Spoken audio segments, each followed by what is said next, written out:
Get 'em, Jimmy, where low shack at? The bottle's getting empty, I'm not cracking, we stacking. Chips, all of this, what I want, plus money winners, that's what I'm on.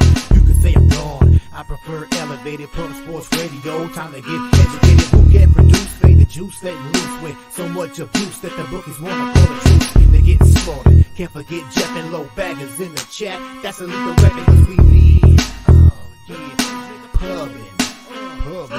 We be pubbing! What up, cappers, gamblers, punters, hustlers, low baggers? Happy Friday, May 31st to all of you. Thank you for watching Betting with the Bag right here on Pub Sports Radio. A lot of good happened yesterday, but let's start with the bad.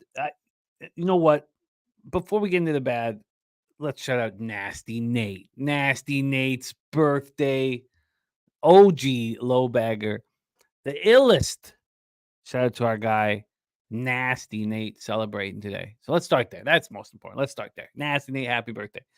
Then let's get into, I was just so wrong on the basketball game. So wrong. Not much else to say. Very, very wrong. Harold Williams, my guy Harold, who was so confident in the Mavericks. A lot of you guys were on Mavericks money line. Excellent work. You guys nailed it. And I was just, so wrong. So that's that. Then Cabby, Sharpie, TJ, Jose, and myself went 14-1 in MLB here on the show yesterday. Would have been 16-1 if I'd have got in those A's and Rays overs.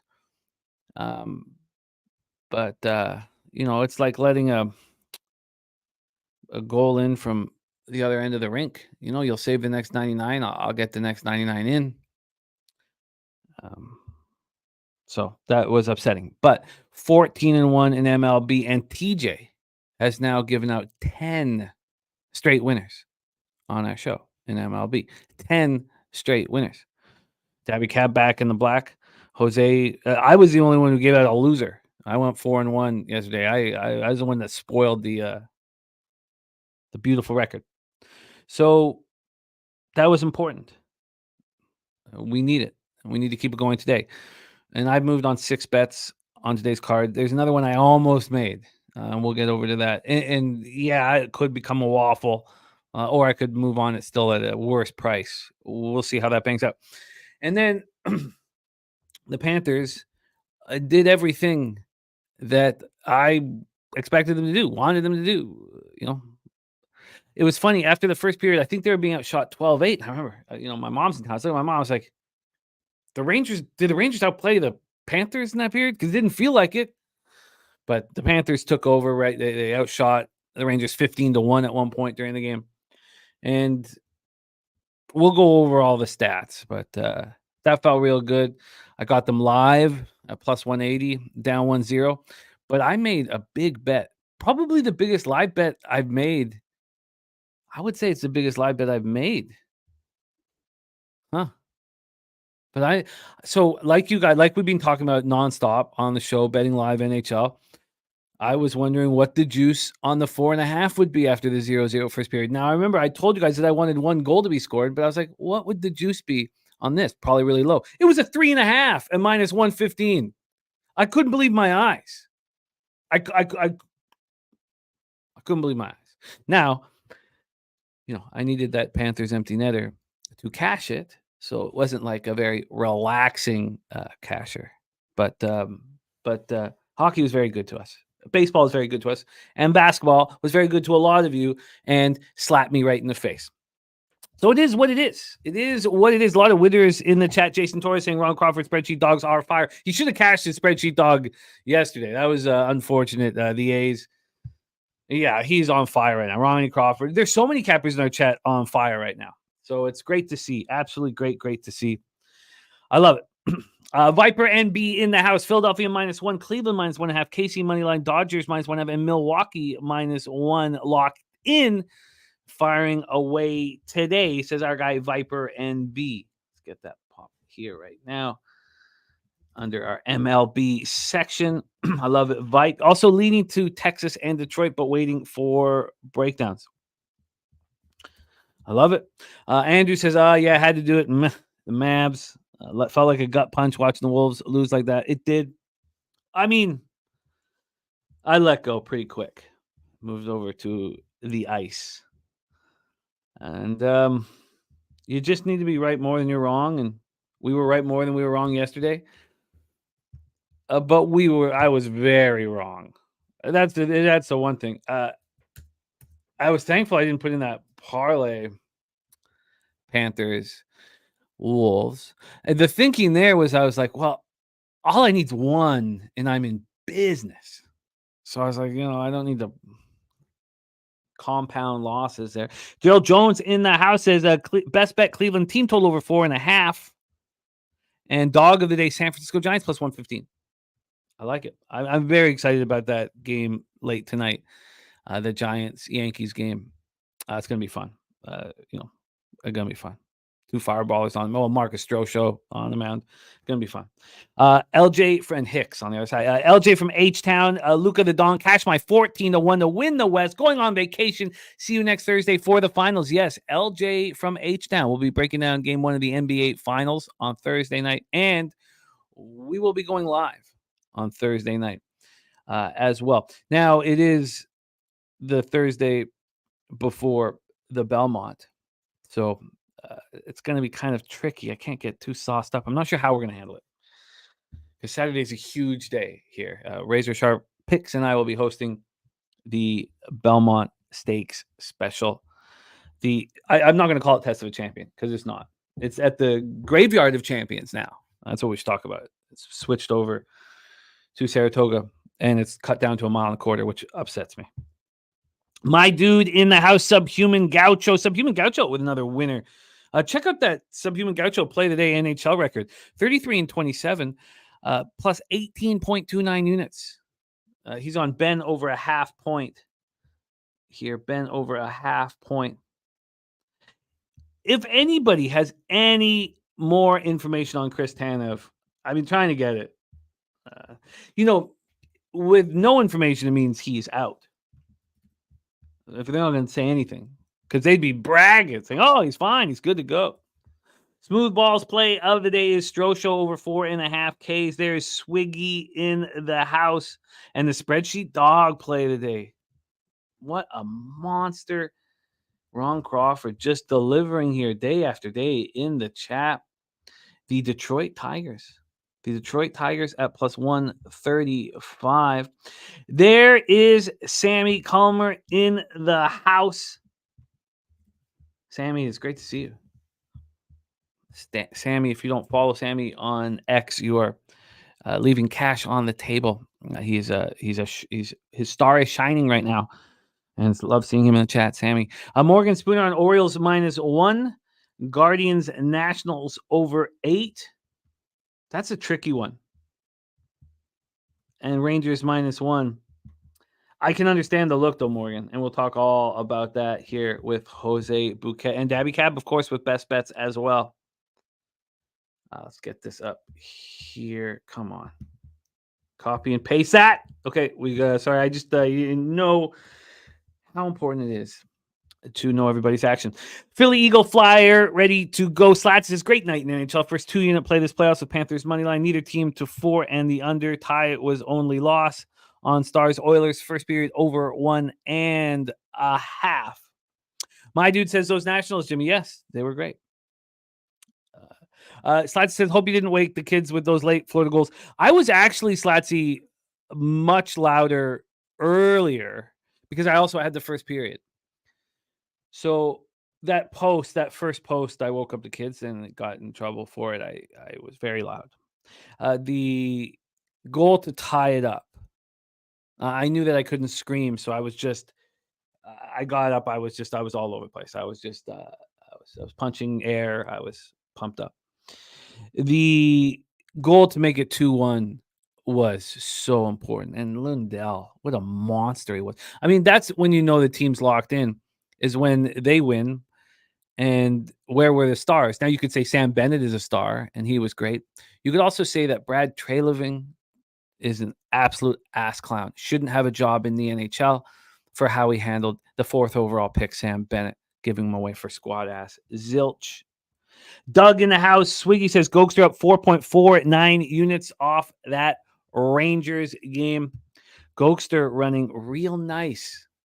And I'm happy that we kept him off the Rangers, as he was very much leaning that way. Kong's Clips in the house. Red Girl went 6-1 last night. I love it. My dude says Slatsy was at work with money on Panthers yesterday. I screamed when scored that second goal.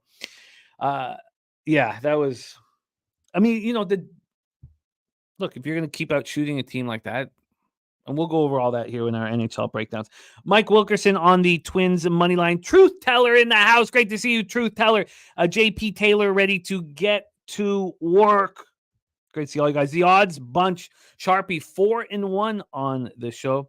And says, good looking on that live over in the NHL. Glad I was listening. Yeah. The 3.5 at -115.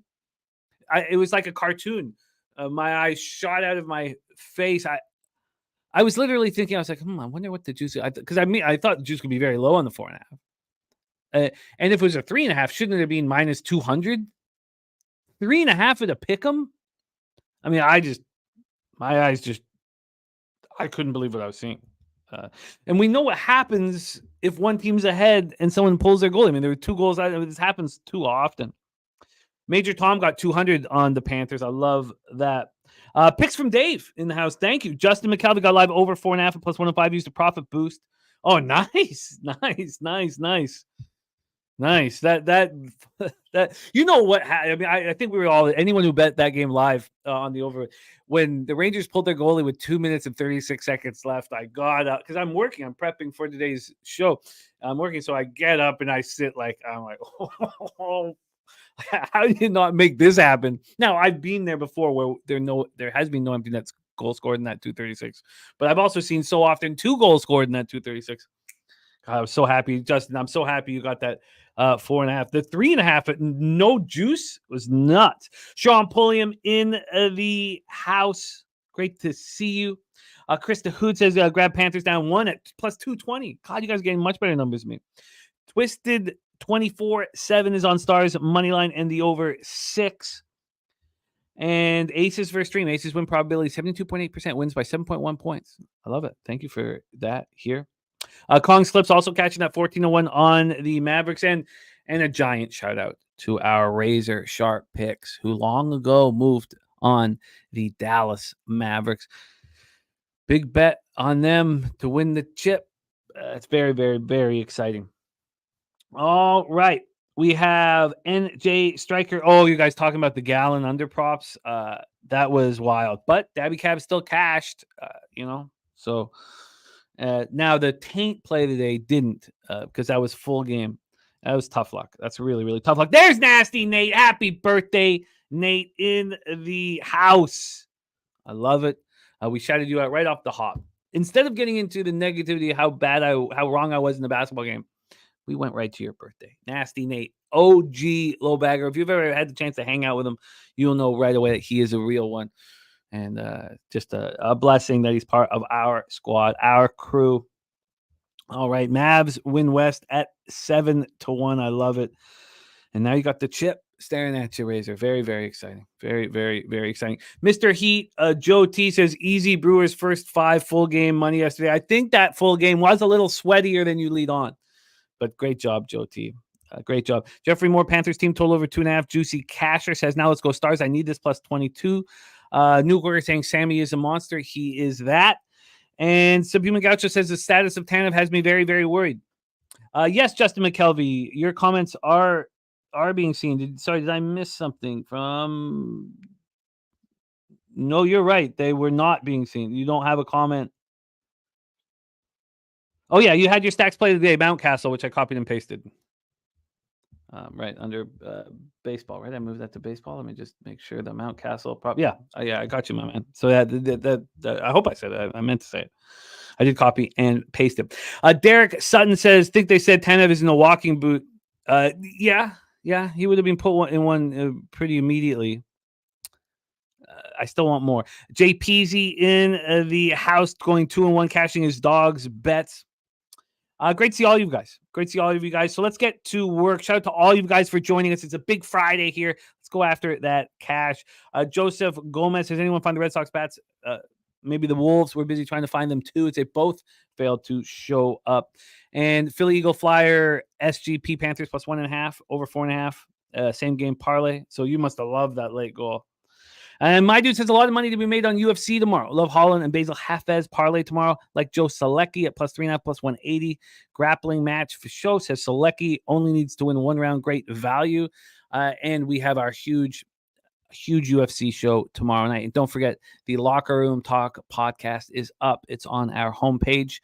Check that out. And we have the free contest, $100 to the winner, our free UFC contest, which will pop off tomorrow for our live stream. So definitely check that out. Leonard Porsche Jr. in the house, heading to NOLA to watch old Jerry Seinfeld tonight. I like it. I get money, says I heard Sharpie breakdown on Flaherty, so I went to bet it and the line wasn't available, so I laddered it, and it was all because of Sharpie. Yeah, man. Yeah, I get it. He's money in the bank. The Reaver in the house. Great to see the Reaver. Got to hang out with him in San Antone. Coin ready to go. Polo this, polo that. Nate Dog 420 wishing Nasty Nate a happy birthday. Rod Zawacki. Birdie, great to see Birdie in the house. And there's Swiggy with the link to the free $100 UFC contest, $100 to the winner. And they track you. They track your action. There's belts awarded and a lot of fun with that. So let's get into NHL. NHL here. We cashed with the Panthers. Very close to the 5-1 for the conference. It's much needed. And then the 10-1 for the Cup will be very, very live. They're a very good hockey team. And we move back into the black. It's not been a good playoffs. I'm also 0 for 3 in overtime, so I wasn't on one last night. I'm not going to bet in overtime when I'm really confident in a side. BJ has Cubs and Red Sox money line. Chris says being a Homer fan screwed me with the Rangers money line in a big parlay. You know, it's rewarding when things go, exactly as you kind of plan it out. I knew that the dam was going to break with Shesty, and you could even say that Bobrovsky was a better goalie.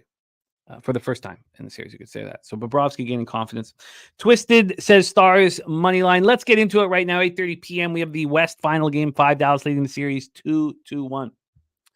So I'll tell you guys what. I want nothing to do with the Dallas Stars. Nothing. I think they are in grave danger. And you guys know that I don't have futures on Dallas. I do have from the beginning of the year, and I could have got much better after they got off to that terrible start. Could have got the Oilers better, but I got Oilers 9-1 to win the Cup. And it's not about that. I've watched every minute, every second of this series. And the tide has changed. Things have changed. We talk about depth so much in the playoffs and character. And the depth and character of the Dallas Stars forwards has been put into some question. We know that Pavelski has a ton of character, but maybe he's just a little too long in the tooth to deliver in this type of playoffs. We've talked about whether Seguin or Duchesne are capable of going into the dirty areas, although they are scoring. We've talked about Jamie Benn maturing into a great leader and a great captain. Offensively, they have depth. Defensively, they don't. Now, I question the Rangers' depth defensively with Lindgren and Fox being hurt, Keandre Miller making mistakes all over the ice. He played a little better last night. But the Dallas Stars have the least defensive depth of the 4 remaining teams in the NHL playoffs, which means that they won't win a Stanley Cup, and they might, and quite likely, won't get the opportunity to play for one. They picked up Chris Tanev. Remember, they lost Hakanpää early in the year. They picked up Chris Tanev. It was an excellent move. He was the shot block leader until Jacob Trouba took over with a few block shots last night. And we'll get into that when we talk about Game 6 in Florida. Now, I have not bet Edmonton yet, but I plan to. I guess I'm more deciding the size of the bet when I know that Tanev is not playing. The Dallas Stars are 4-5 at American Airlines Center. We'll discuss that a little bit for the next game we're breaking down in Florida with Amarant Arena. The Oilers are 5-3 on the road in these playoffs. And we know it takes 10 years to build the character needed to lead a team to the Stanley Cup Finals and win. It takes 10 years. And McDavid and Draisaitl, they've lost. They've felt the pressure. They haven't handled it. These guys are business right now. They're not excited to be here. They're not happy to be here. Do you remember the clip of when Kobe Bryant was up 2-0? I forget what series it was. And they're like, got to feel good, Kobe, up 2-0. You know, did your job at home. And he just stared bullets through the reporter and said, no, job's not finished. He said, is job finished? You think this job is finished? Job's not finished. And he just stared, and it was like, I got that same feeling last year in the Stanley Cup Finals when Chandler Stevenson talked about his brother, his older brother, who had dealt with a concussion and had to retire at a very young age, and how his brother was living through Chandler Stevenson. The press they're up 3-1. They're coming back to Vegas for Game 5, and the press conference with Chandler Stevenson. I was like, oh, they're going to destroy the Panthers in Game 5. Like it was a sad press conference. It was an intense press conference. There was not a smile. And now I do not want to compare what Draisaitl and McDavid are showing with this business. I don't want to compare them to Kobe. They're not. And there's only one guy you can compare to Kobe's competitiveness, and that's MJ. So, I'm not doing that. And I'm not comparing even the Oilers to what the Knights were doing. And remember what happened in that Game 5 Stanley Cup. We all went crazy here in our show. I was like, look, they're going to annihilate the Panthers in Game 5. And, they won, I think, 8-2, 8-3. The Oilers are on a business trip going down to Dallas. And like I said about Florida going into New York, there's blood in the water. Heiskanen's going to go out there and play 30 minutes. Who else is? And I'll go over all the time for defensemen because Suter's going to have to play 20. He looks bad out there, and he's just old. There's a reason why he was cut and forcing the how much money the Minnesota Wild had to eat to cut Suter? That was 3 years ago? So Oilers are 5-3 on the road in the playoffs. The more I talk about it, the more I want to bet. JP says, how much of the money will we lose if Tanev is announced out? I don't know, 5 cents? Not much. There's a lot of people that believe in the Dallas Stars. And again, I think that those people haven't read The Undoing Project. So to expand, and you guys look like Twisted 24/7. Trust your cap. Believe in yourself. Believe in your cap. I'm not here to talk you off of anything. This is just gathering all the information here. So I broke down some things in yesterday's show, and I'm not going to rehash them. So this is the third time since last season that the Oilers have played a Game 5 on the road. Edmonton lost to the Vegas Golden Knights in the second round last year. They learned a lot. Edmonton lost to the Vancouver Canucks in the second round this year.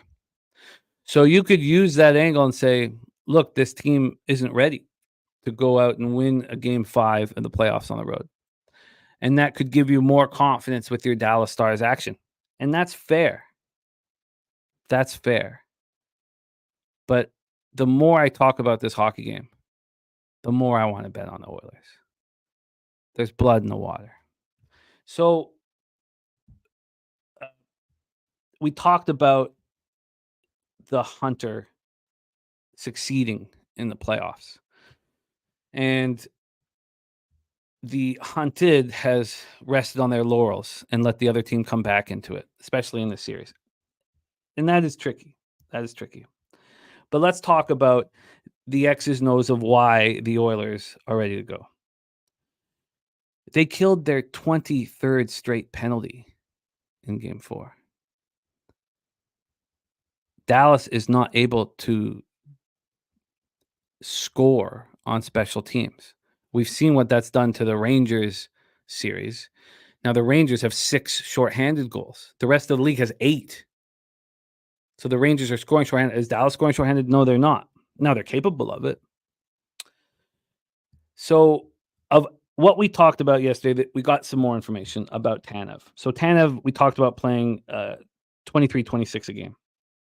So, Heiskanen's playing 28-06 a game. No one's playing more than Heiskanen in the playoffs. Esa Lindell and Thomas Harley.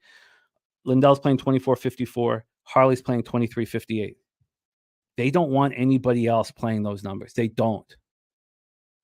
They're having to bring in Suter and having to play Suter over 20 minutes. And what's that do to their bottom pair? Well, it looks like Alexander Petrovic, who's played 5 games in these playoffs, averaging 13-33 of ice time. Now, they could play Nils Lundqvist, but when he's played 4 minutes and 28 seconds of ice time. So what are they going to do? They have Derek Pouliot. Pouliot has played 2 playoff games in 2015, 2016. They're likely not going to bring on Leon Bichelle.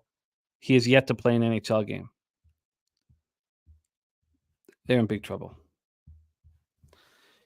Rocco Rogers says line is moving to the under. Dallas right now, though, and it could mean Tanev is likely. Yeah, it could. And we want to wait to know that. And,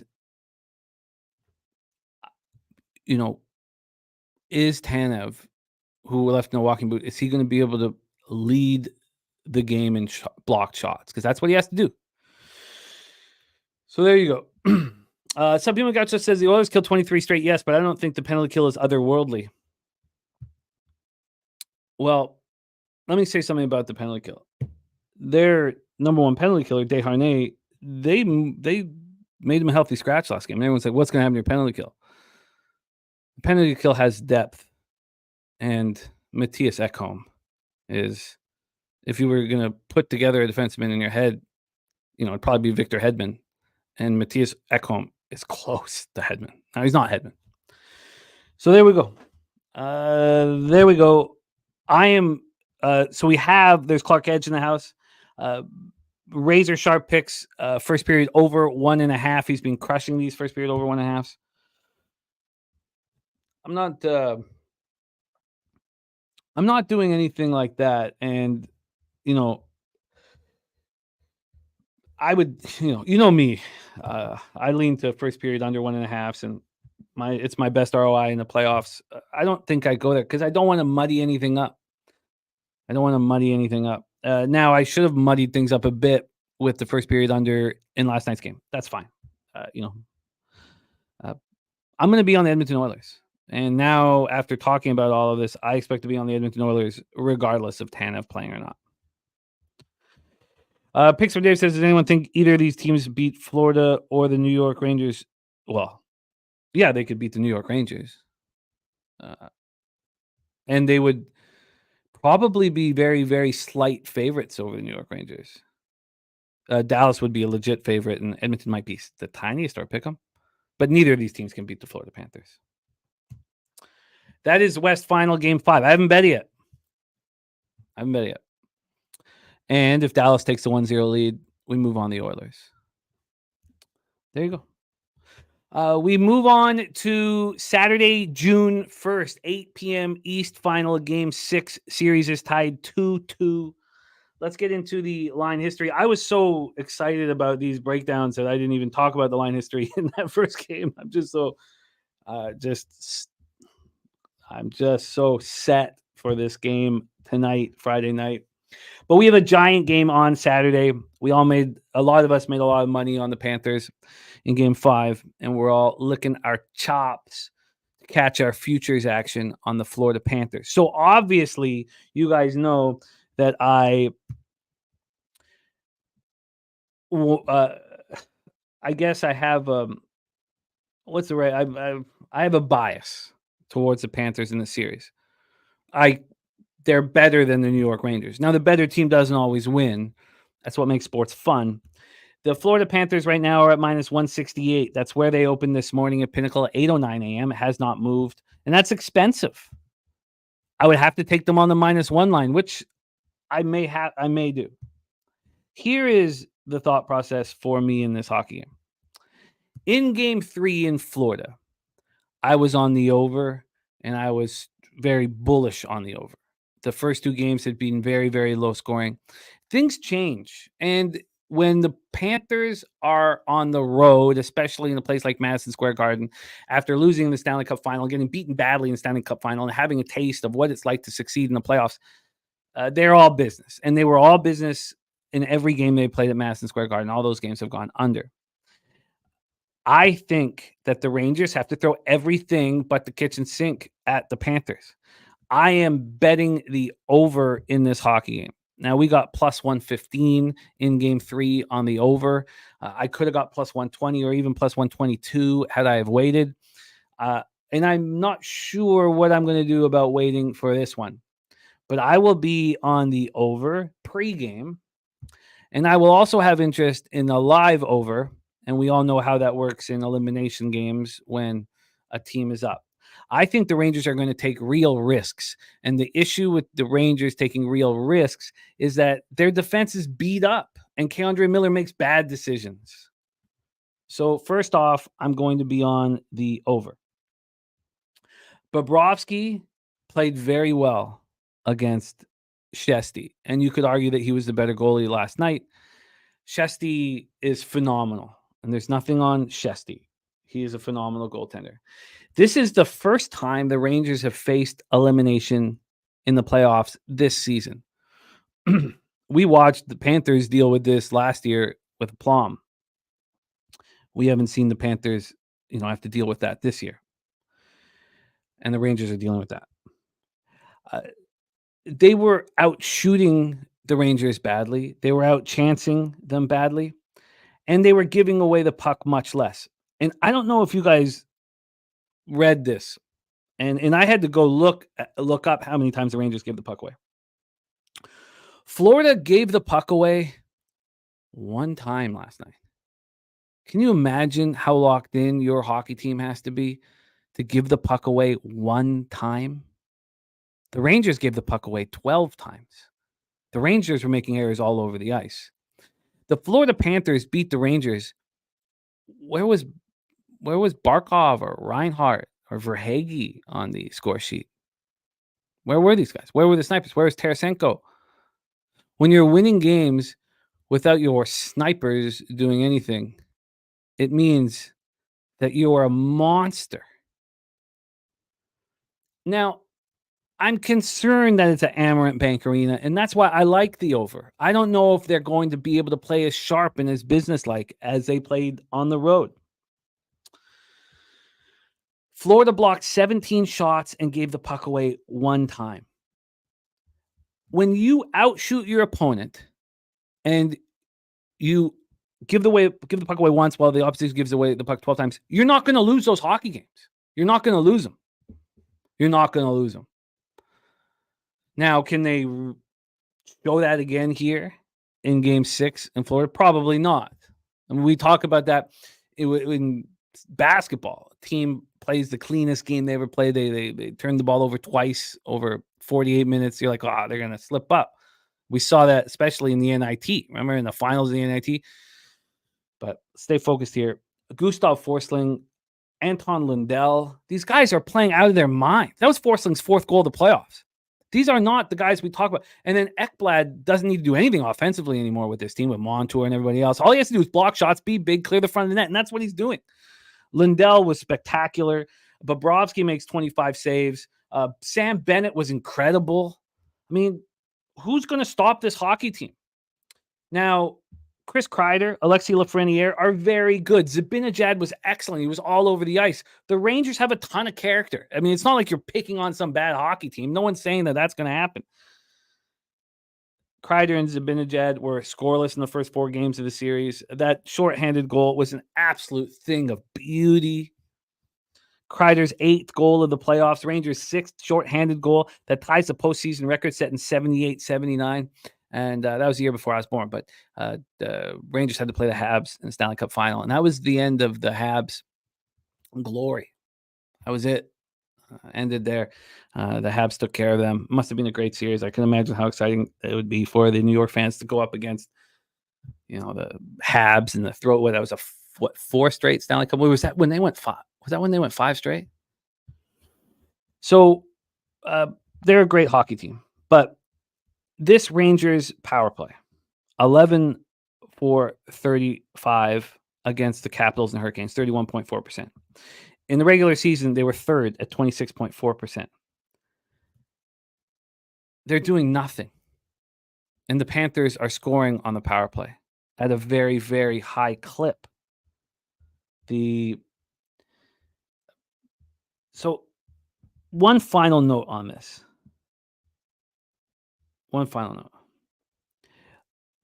In the past 3 games, the New York Rangers have 23 fewer third period shots. The Panthers have 6 goals in the 5 third periods. Why is that happening? Because they are dominating play.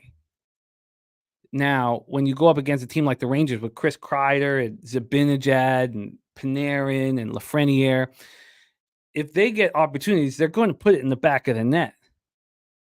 So that can keep the Rangers in any game against any team in the world, because the Rangers are a great hockey team. They're not as good as the Panthers, and they're going to lose. Will it happen in Game 6 in Florida at Sunrise? I'm going to bet that will. And I'll be on the Panthers on the -1 line. But I'm also going to be on the over 5.5. I think there's going to be goals in this one. All right, there you go. JP said, I think the Rangers played a decent game last night. Yeah, they're a good team. They're a really good hockey team. I don't. Let's talk a little more. Panthers money line, the over 4.5 for Philly, Eagle, Flyer. TJ's got his full card here in MLB. Thank you, TJ. I will copy and paste that again. TJ's hit 10 straight with us. 10 straight for us. Let's take a look at Coin Sage. Rangers are 2-2 off an L in these playoffs. Yes, Rem's right. The NHL would not be happy. They'd be very upset with a Florida Panthers Edmonton Oilers Stanley Cup final. It'd be hugely upsetting, enormously upsetting. But there you have it. Lee Davis, thank you. Chris saying defense not too good right now for the New York Rangers. These 2 series are phenomenal. We're getting everything that we could ever dream of. I don't remember being as pumped up as I was for last night's Panthers Rangers game. Like I don't like I couldn't sit. I was just like I was pacing. I was just like I felt like I needed to kind of like smash something or scream or something. I just had all this like pent up energy. And the good thing is my team is better than their team. And if we're going to continue to outshoot the opponent over and over and over again, I gave some of those out, how badly they're being outshot in last game. But look at the third periods alone. I mean, how long can you withstand the pressure that the Florida Panthers are delivering? That Lundell goal wasn't that nice, but the dam is going to break. There's too much pressure. It's going to be fun. It is going to be fun. Slats, he says, Bobano's busy trying to add McDavid to the hockey pool. Fogel, who he picked over McDavid, healthy scratch last night. But we love Bobano. What a great capper and so much fun to cap with. So there it is. There's our breakdown for Game 6, Rangers, Panthers. I'm going to be on the over at plus money, and I'm going to be on the Panthers. If the Rangers score first, I'm going to be on the Panthers. But I will tell you this, that I was more confident with the Panthers going into New York in Game 5 than I am coming home in Game 6. That's as confident as I've been. what happened last night. And I will tell you this to add on to that: if the Rangers go into Florida and win Game 6, I'll be pretty nervous in Game 7. So the Game 5 was that perfect spot, I felt, where we knew the Panthers were all business. And again, the Rangers haven't been in these situations. This is the first time they're facing elimination this year. The Panthers faced it throughout the playoffs last year. All right. Nufflashan says, do we not smash the third period over? It is the Bobano bet. And if the Rangers are behind, now remember, the book's caught up. It's a 2.5. If the Rangers are behind, then yeah, that makes sense. That makes sense. If the Rangers are losing, if the Panthers are up, you know that, especially if they're up by 2 goals. If they're up by 1 goal, the Rangers could pull the goalie and score. And the Rangers are the struggles that the Rangers have had on the power play against the Panthers is because of the Panthers' excellent penalty kill. It's not because the Rangers don't have the snipers. And another big thing about that penalty kill strike, it's because Fox is hurt and he's playing his heart out. But Fox is, in that group with McCarr and Hughes. And you could easily say he's third in that group. Or you could say Heiskanen's better. But I don't know if Heiskanen's better than a healthy Fox. But he's better right now. There you go. That is our NHL breakdowns for Friday, May 31st. Let's get the money. Let's get into Major League Baseball. We have a lot of action here from cappers in the chat. We've copied and pasted all of it. And I am very excited to break down this card. As a group yesterday, we went 14-1 in MLB, and we need to keep those wins coming in. You'll look at Jose's and I's record, and we're not having a good season. But if you can start stacking winning days, things will change. And Jose and I went 7-1 combined. He swept the board going 3-0. So let's get to work. Please welcome from San Antonio, Texas, home of the Southtown 101, best bar in Texas. If you're looking to have a drink and watch sports, no better place. Food's delicious. And that back room where our studio is located, 10 TVs, it's magic. Please welcome Jose Bouquet. Jose, how are you? I'm all right. Jimmy can't complain. A 3-0 day yesterday was nice. You just got to keep on doing it, just keep chipping away. Yes, we do. We have to keep chipping away. So let's get started. We have afternoon baseball at 2:20 p.m. and the records are an atrocity, but they move in the right direction. They're better than yesterday, and that's what we need to keep doing. Better than yesterday. So, Jose, if we each have winning days, we got to bring back that thumbnail for winning days in a row. It will be at 2. It'll be at 2. We got to bring that back. I'll add some raccoons in the thumbnail as well. Speaking of the raccoons, I hear they're still causing a problem. Yeah, they're still around. I actually saw some of them in the parking lot last night. It felt kind of like a gang war. I saw 1, and then I suddenly saw 3, and then I saw the mother of 4, and then I finally got scared away. But yeah, no, they're causing issues. Yeah, especially because they might be living in my air vents. Who knows? I heard that you may have a clip of them in the air vents. Is that true? Yeah, you enjoyed this. I did. Did you upload it for us?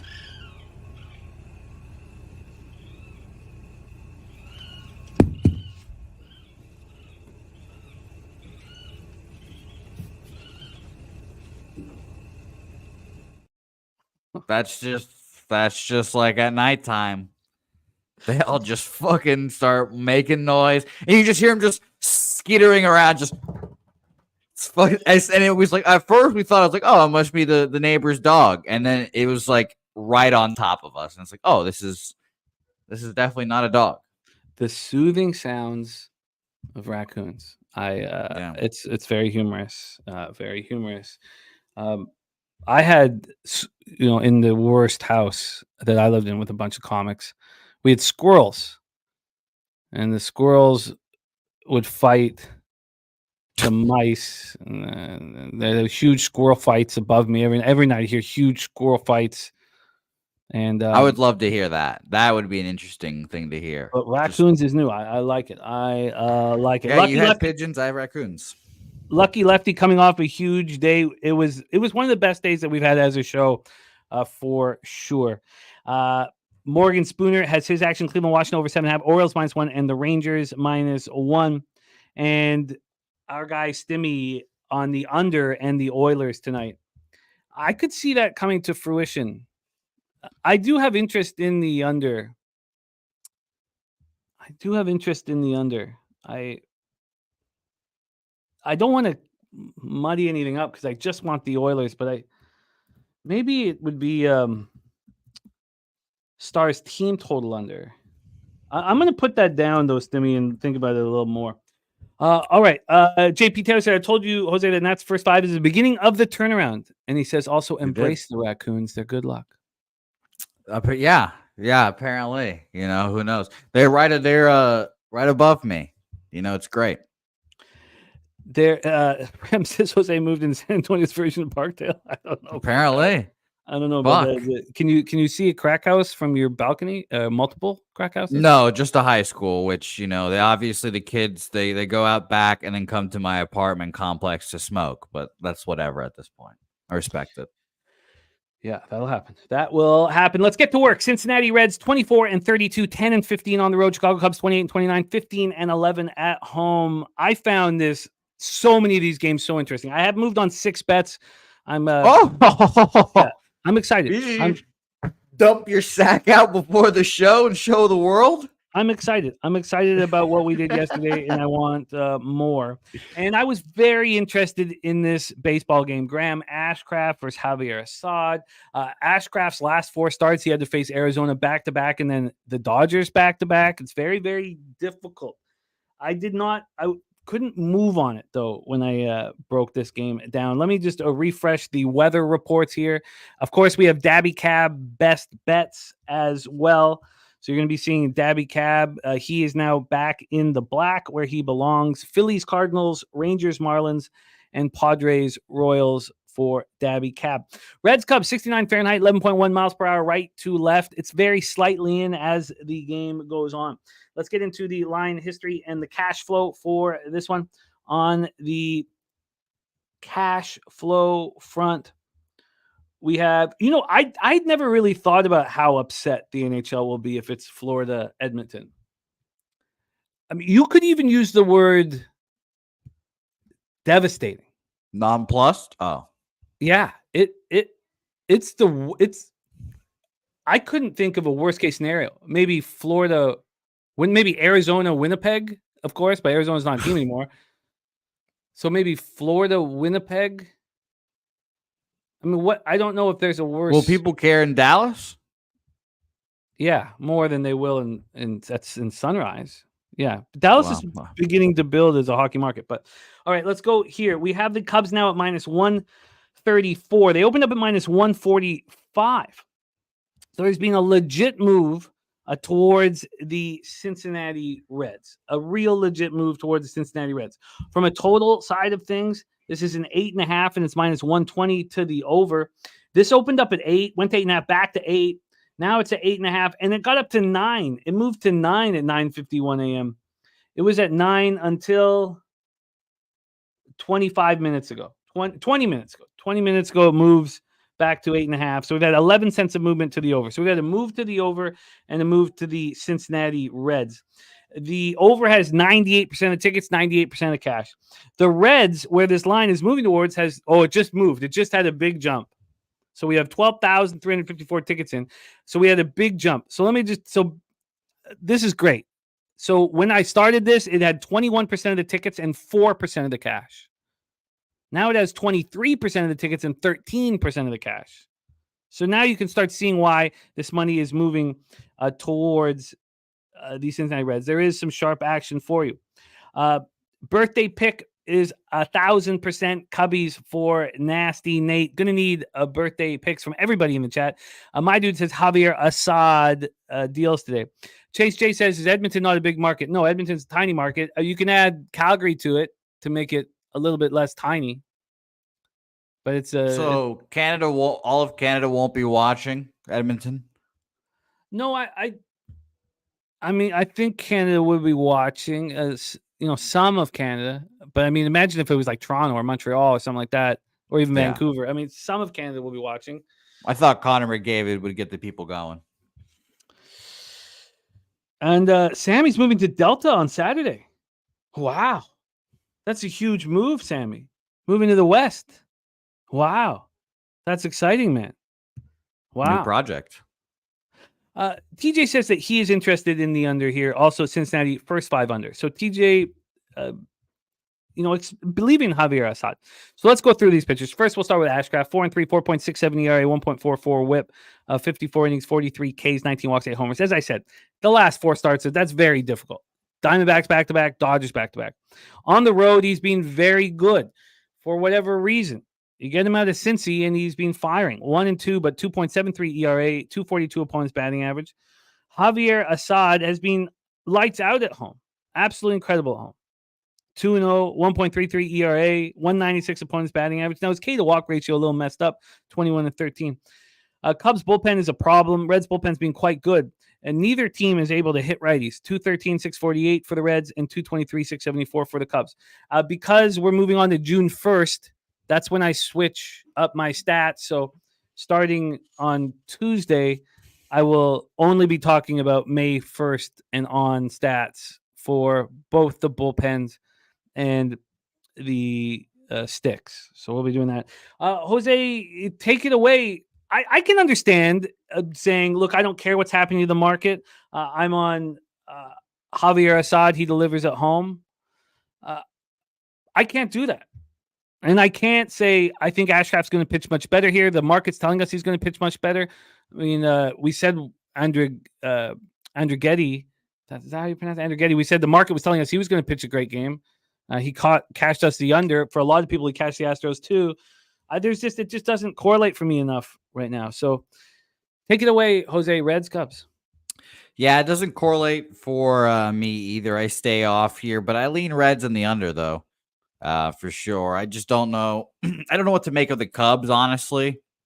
And Cubs fans, I don't know if you guys know what to make of them either. It's just a confusing team. Can't really hit. Cody Bellinger is like your best offensive player, and he's not very good. So I didn't want anything to do with this team. So I passed on this game, and I definitely lean under though. But the line movement was a little weird, so nothing for me. Yeah, I'm going to have to stay off of it too. And there's good questions being asked in the chat. By the way, I love to hear that, Stephen Harrison. I love to see that. But who is asking for the Ron Crawford spreadsheet? We don't have one for, as far as I know, we don't have one for NHL yet. So we just have the spreadsheet dog, which is the Tigers here. Ron Crawford's probably just nursing a hangover from rocking out too hard. He has been rocking. And those of you who don't know, he's got a band, and we need him at Publipalooza next year. So there you go. And that's being confirmed by Swiggy. It's just Detroit plus money. My dude says Cubs bullpen's been better of late, and Javier Assad's going to deal today. Cubs bats are good against Ashcraft. Do you want to talk about the batter versus pitcher with Ashcraft? Because I did have that up because I almost bet this game. Do you have the batter versus pitcher up? I can pull it up pretty quickly. Again, if you guys don't have, I got it right here. So what state were you going to use? I like using StatHead for this now on Baseball Reference. It's like, I forget what it is, like $9 a month. But it's nice because it gives you the batter versus pitchers, and then it gives you like the start breakdowns as well, and win-loss, etc. Like I can tell you, of 6 starts Graham Ashcraft has had against Chicago Cubs, he's only won 1 of them. So, but yeah, go ahead. A Wisdom smashes him. 2 home runs and 11 at-bats, 8 RBIs, 1.151 OPS. They've got good numbers against Ashcraft. I get that. And the Reds do not have good numbers against Assad. Not bad, though. Not bad. Smaller sample size, and Fraley has gone yard. But yeah, I'm going to pass for the afternoon action. Yes, wind was discussed, Rem, but we can do that again. It is 11.1 miles per hour right to left, very slightly, and gets up to 12.2 miles per hour. It's nice weather, 69 Fahrenheit. My dude, very confident on Assad. A truth teller on Assad, under 4.5 hits allowed. And wine time on Reds money line. which I get. Von Polo on Reds team total over. BJ says the get right game for the Cubbies. And Saturated says my Cubs like to swing Ashcraft for 5 Ks. Looking at Ashcraft for 5 Ks. Interesting. Yeah. No staff game for me, though. And Jay Stone saying that Wisdom is not in the lineup. Let me see if I can get a full lineup here. We have, yes, confirmed lineup. There is no Wisdom. Tauchman, Suzuki, Bellinger, Morel, Happ, Horner, Swanson. In center field, Crow Armstrong. Behind the plate, Yan Gomes. So that's the situation for the Reds. Friedel, De La Cruz, Candelario, Steer, Fraley, Stevenson, Martini, India, and Benson. All right. Okay, and the Woodbine full card from Razor Sharp Picks. I love it. Woodbine full card from our guy Razor. Thank you, Razor, for reminding me. I haven't bet my guy in a little bit. I haven't bet Martin in a little bit. He's got 2 horses on race 4 today. Razor, let me know. I don't know if you're still in here, but let me know if you're on them, because you said the other day they both he had 3 in 1 and they just 1-2-3'd. So let us know. Oh, Josh, I'd be happy to answer your question because we're not doing the show together alone, Jose and I. We have 258 people who are formulating their opinions. So, Josh, the real question is, why the fuck are you still here? You can leave anytime you want. If this is too long of a breakdown after we go 14-1 yesterday, then I wish I had a ball sack closer to your face, is what I wish. All right, let's move on. But good breakdown. Happy. Spend as much time as we goddamn please. Jesus Christ. Show isn't just for you. You're not even a fucking member. Fucking below me. I don't give a fuck what you think. How you feel. How about that, Josh? Suck my fucking dick. How about that, Josh? Okay. Let's move on. 6:40 p.m. Eastern. St. Louis Cardinals 27-27. 14-15 on the road at the Philadelphia Phillies, 39-18, 22-8 at home at Citizens Bank Arena. Oh, no, Park in Philadelphia, Pennsylvania. Michaelis versus Aaron Nola. Let's get to work here. 75 Fahrenheit, 9 miles per hour in left to right. Goes from 9 to 7.3 miles per hour. Let's get into the line history here for this one. Josh, this is real fucking money, man. Well, you want to just give out picks so that you can jerk off to while you're all alone in your mom's basement? This total opened up here at, and this is also, this is Cabby's first game. So maybe that will help change the vibe here. Let's get him in right now. Please welcome from Dallas, Texas, now healthy and in the black. And still not home yet. Still not home. Please welcome Dabra Cadabra. Okay. How are you, mommy? I'm heading home after the show, Jimmy. I'm heading home after the show. We just had to get this in. Power is finally back on, so you guys will have a better vision of this beautiful face next show. But today you're just going to have to deal with it. Yeah. Yes. Sorry, I can't wait. Well, I am interested in your action here in this one. We have Miles Michaelis, 3-5. 5.64 ERA, 1.36 whip, 59 innings, 45 Ks, 13 walks, 9 homers. Last start was pretty good. 3 earned runs, 7-6 win at home versus Cubs. Quality start. Being very bad on the road. 3-3, 5.51 ERA, 291 opponent's batting average. Going up against Aaron Nola, who's not been very good at home so far this year. I mean, sample size isn't huge. 2-2, 4.21 ERA, 35 Ks over 36 in the third, 241 opponent's batting average. Last start, 6 innings, 5 hits, 3 runs, 2 of which were earned in an 8-4 win at Colorado. It's impressive performance in the thin air. Cardinals are playing really good baseball right now. They're hitting better, 248, 706 OPS. Phillies, we know they're the class of the league at this point, 251, 735 OPS. Cardinals bullpen has been strong all throughout the season. Phillies bullpen's really come on. So that is the situation that we are faced with. Again, this total opening up at 8.5 has moved to 8. This was also down to 7.5, which, you could say clearly that Nola's going to shove, but I think it also indicates that Michaelis could have a good start here. Now, the line has moved towards the Phillies from -179 to -187, but that hadn't happened. That hadn't really, I guess it happened once. It happened around 8 in the morning, then it came back.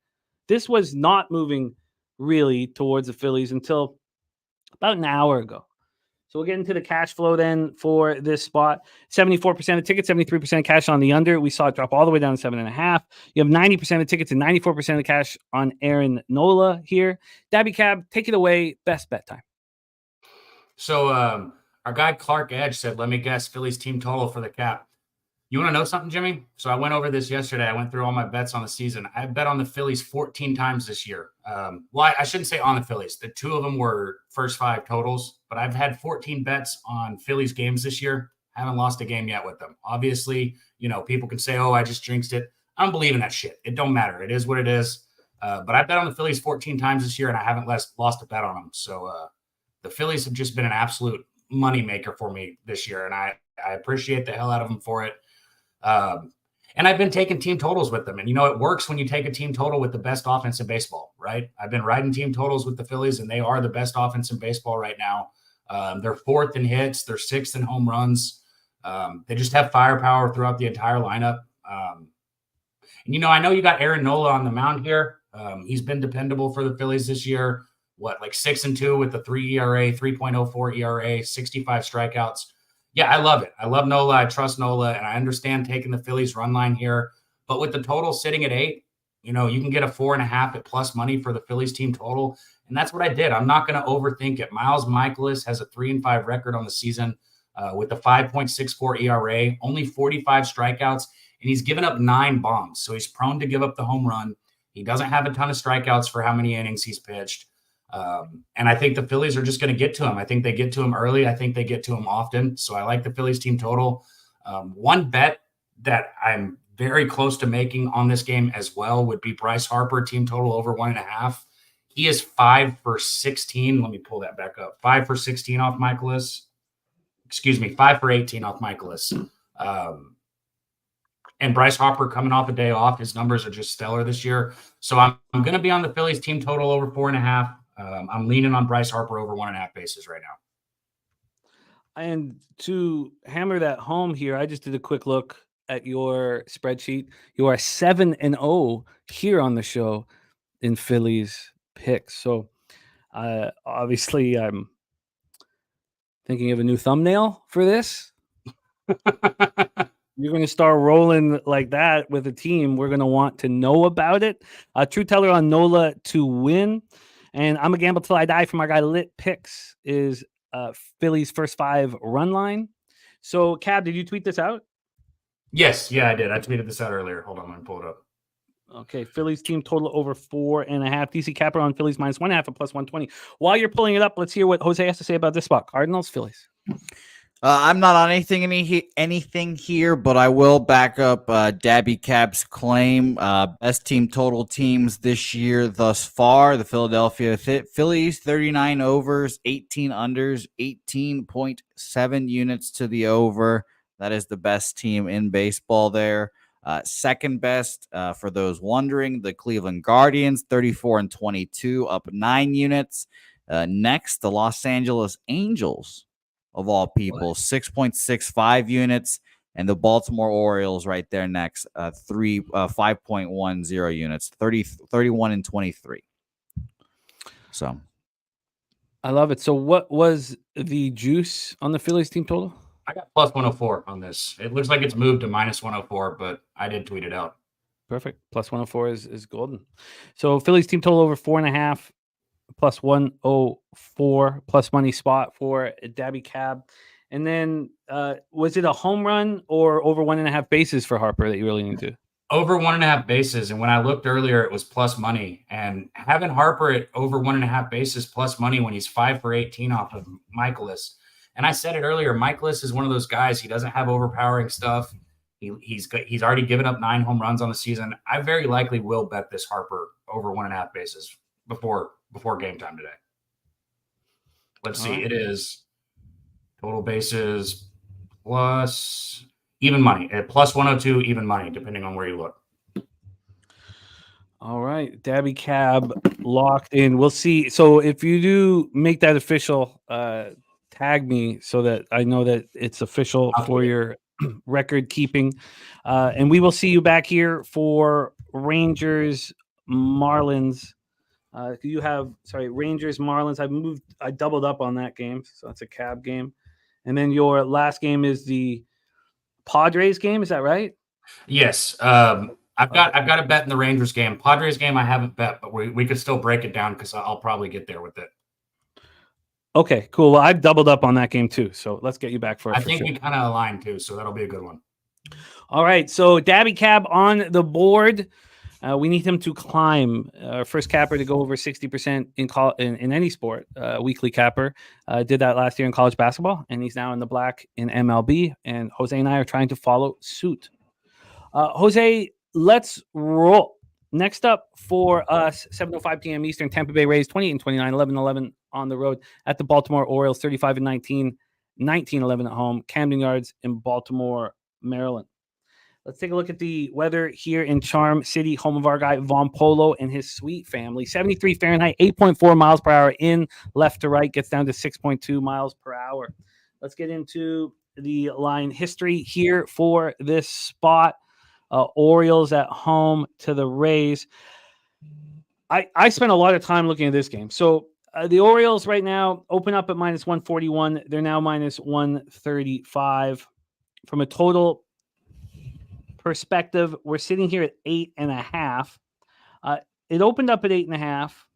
It went down to 8. It's been a while at 8, and then it just got back up to 8.5 9 minutes ago.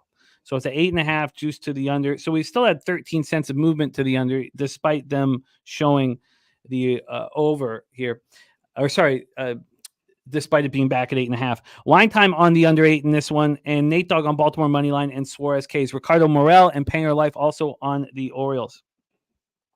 So here on this one, Grant saying the O's might get 8 by themselves. I think we need to start with Albert Suarez because he was gone for 6 years.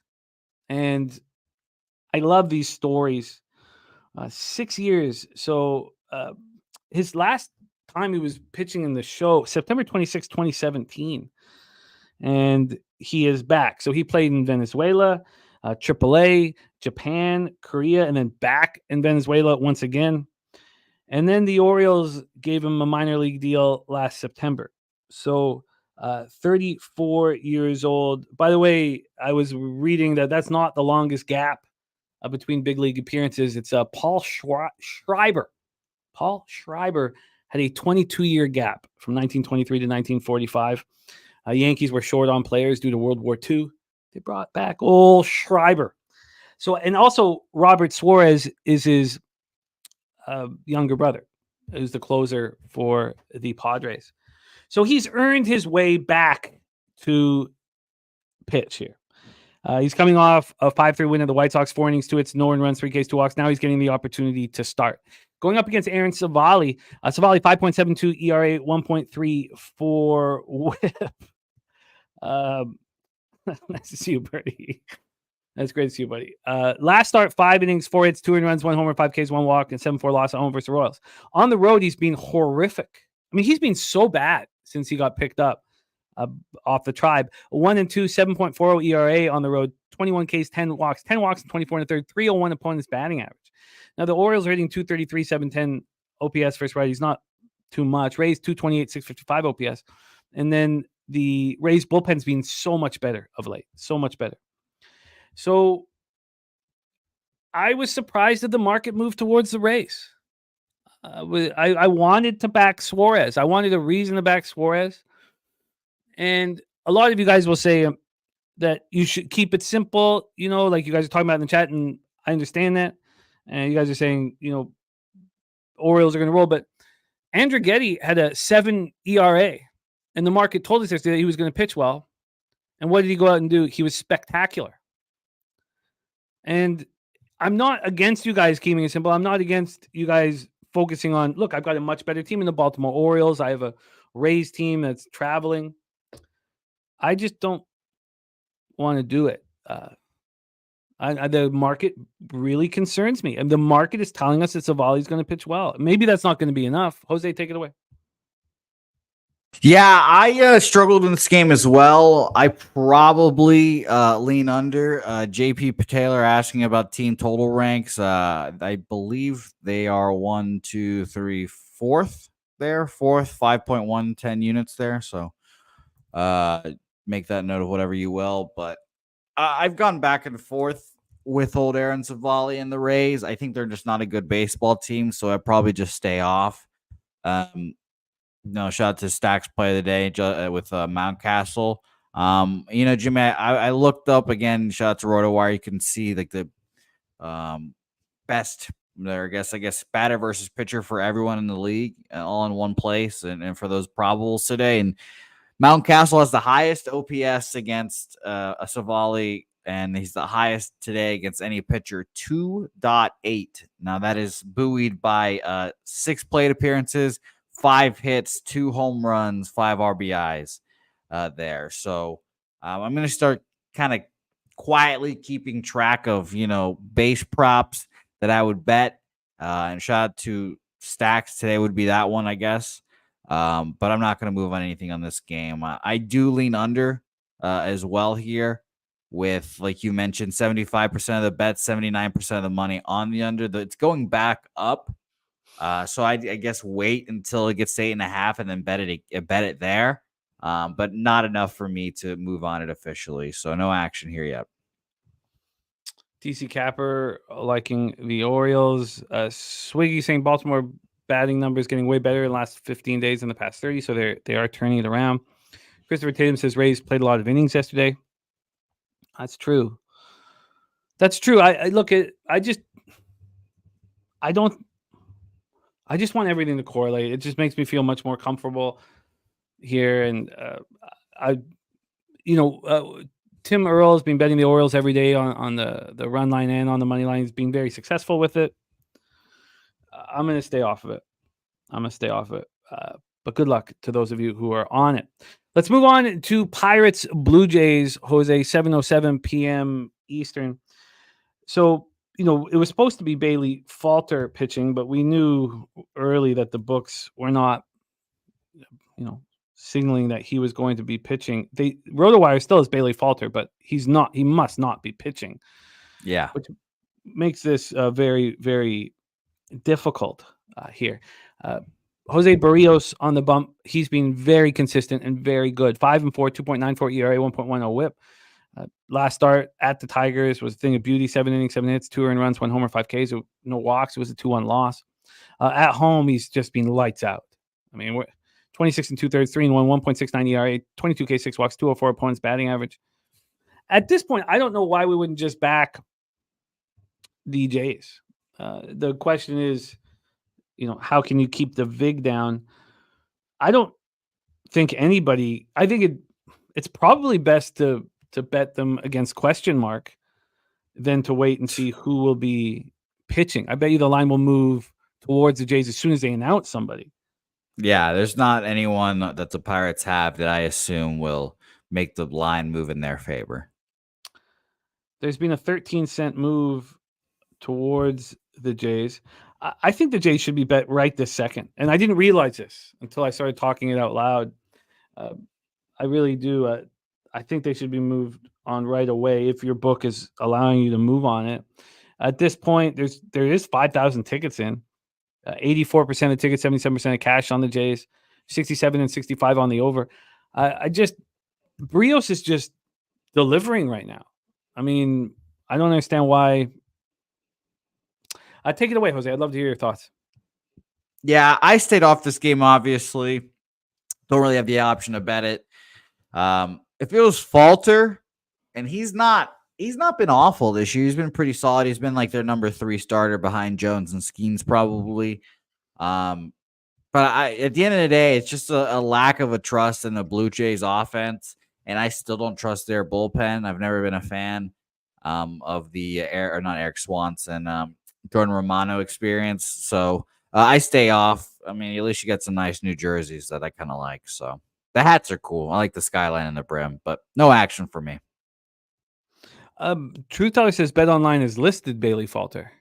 Is that I don't have BetOnline up, but you do. So what have they listed? Yes. Let me look right now. I'm shocked that they would do that. Yeah, I had Bailey Falter earlier today, not on books. I just looked on like Not the on ESPN books. app. Yeah, I haven't seen a book they list them yet. None they of my have books. Bailey Falter listed. Yeah, it's very Wow. interesting. Minus Wow. 172 plus 157. Wow, I'm surprised at that. Okay, well, I guess we need to wait then, because Falter has been good. I'm because the books that I'm looking at don't have anybody listed for the Pirates, and wow, okay. Let me see if they're gonna. Yeah, I Oh still have wow! the game You know listed. what? It's probably going to be Bailey Falter. I don't know why they're not announcing him, because you can bet the player props on Pinnacle with Falter. Interesting. Okay. Wow, I thought for sure that he wouldn't. Okay, I'm gonna need to cap that more here. Fernando Mendoza says easy pass. Philly Eagle Flyer tied after 2 innings on the Cubs at plus 180, Mariners plus 128, and Giants at plus 142 tied after 2 innings. Bruce Cotney says so the under 8.5 might be a better look for the Pittsburgh Jays game. I guess I'm gonna have to do a deeper dive on. I did not think Falter was in. I thought he must be out. Okay, so I'm gonna wait on that one. But I want to back Barrios. And I'm not concerned about backing, and I keep saying this, and I know but I'm not concerned about backing the Blue Jays bullpen. I expect it to get better as the season goes on, and I know it hasn't, but I still am going to put my money where my mouth is in that situation. All right, so we've started off with 4 games that we haven't moved on. Now we can get to games that I have moved on, and we start here, 7:10 p.m. Eastern, Arizona Diamondbacks at New York Mets. We're at Citi Field in Queens, New York. Luis Severino's just been delivering. He's been delivering. He's coming off a great home start against the Giants. He looks very good, and especially at Citi Field, a 2 ERA. Now, the K to walk ratio is probably not where he wants it, 29 Ks, 15 walks, but 188 opponent's batting average. He went 7 strong at home against the Giants, 1 earned run, 6 Ks, 3 walks, 7-2 loss. And then Jordan Montgomery coming off a good start. Remember, he had a late start to the season. He looked great right off the hop, and then he didn't look good for a bit. But for whatever reasons, being in Arizona, where he has struggled, when he gets out of Arizona, he's looked very good, and he's coming off a good start at home. So the first good start since I believe his first home start. On the road, he's been great. 2.70 ERA. He's only walked 3 batters over 20 innings. Now he's only struck out 9, but 240 opponent's batting average. The Diamondbacks don't hit righties. 224, 660 OPS. And the Mets don't hit lefties, 223, 650 OPS. And the bullpens are uncomfortable. They're not pitching well right now. So I moved on the first 5 under. I got the first 5 under 4 at minus 115. And it was an interesting situation because What time did you bet that at? Well, I can tell you, I was planning on moving at Bet365. And it changed while I was betting it. So it moved from minus 115 to minus 125. So I had to actually send it in. But I bet that at 8:50 a.m. Eastern, so 7:50 a.m. your time. Yeah, I bet the first 5 under 2 for minus 125 as well. That's why I asked. I got the minus 125. What time? I bet it. I can look at the little timestamp, which is nice on these bets. But it was right before the show, I believe, it started. So it was 10:46 Eastern. Okay, yeah. So well, that makes me feel good. I mean, I hope it doesn't hurt you in the end. I hope it just costs you a little more. But let's take a look at the line history. So Jose and I are both on first 5 unders here in this spot. Severino versus Montgomery. Severino right now is at minus 114. He opened up at minus 106. I think he pitches well today. I think that's a pretty easy thing to say. And then on the totals here, we have it sitting at 7. It opened up at 7.5, dropped 7, but it went back up to 7.5. Something I didn't know until I'm here. Now, it wasn't a real 7.5, still minus 121 to the under. But right now, it's a legit 7, plus 100 to the under, minus 113 to the over. Jose, take it away. Yeah, Luis Severino is like the tip of the rotation for me this year. I've been all invested in Luis Severino. I've said all year that he was going to be good, and he's good. And he's been solid. So first 5 under for me. The Mets, God, I was a little annoyed we weren't on the Mets yesterday after all that talk. We talked about how the market was kind of screaming Mets, and obviously we really can't predict Zach Gallen ripping his hamstring or whatever happened. But I like that the Mets against lefties aren't very good, and I kind of like the righty matchup against the Diamondbacks. Diamondbacks hit lefties really well, don't hit righties. So first 5 under for me, and the market in this game as well. Obviously interesting, and I'll go over it one more time for everyone here. 71% of the bet, 66% of the money on the over in this game, and like you mentioned, going down. So that's the kind of spot I like to be in. Hopefully we could bet these in the next month or so, and we can cash out like we did in the first few months of the season, and it'll be fun. Billy Friedrich with us on the first 5 under. TJ's got a prop bet here. He's on Montgomery over 5.5 hits allowed, a -127. Yeah, it's Jason Work under 4.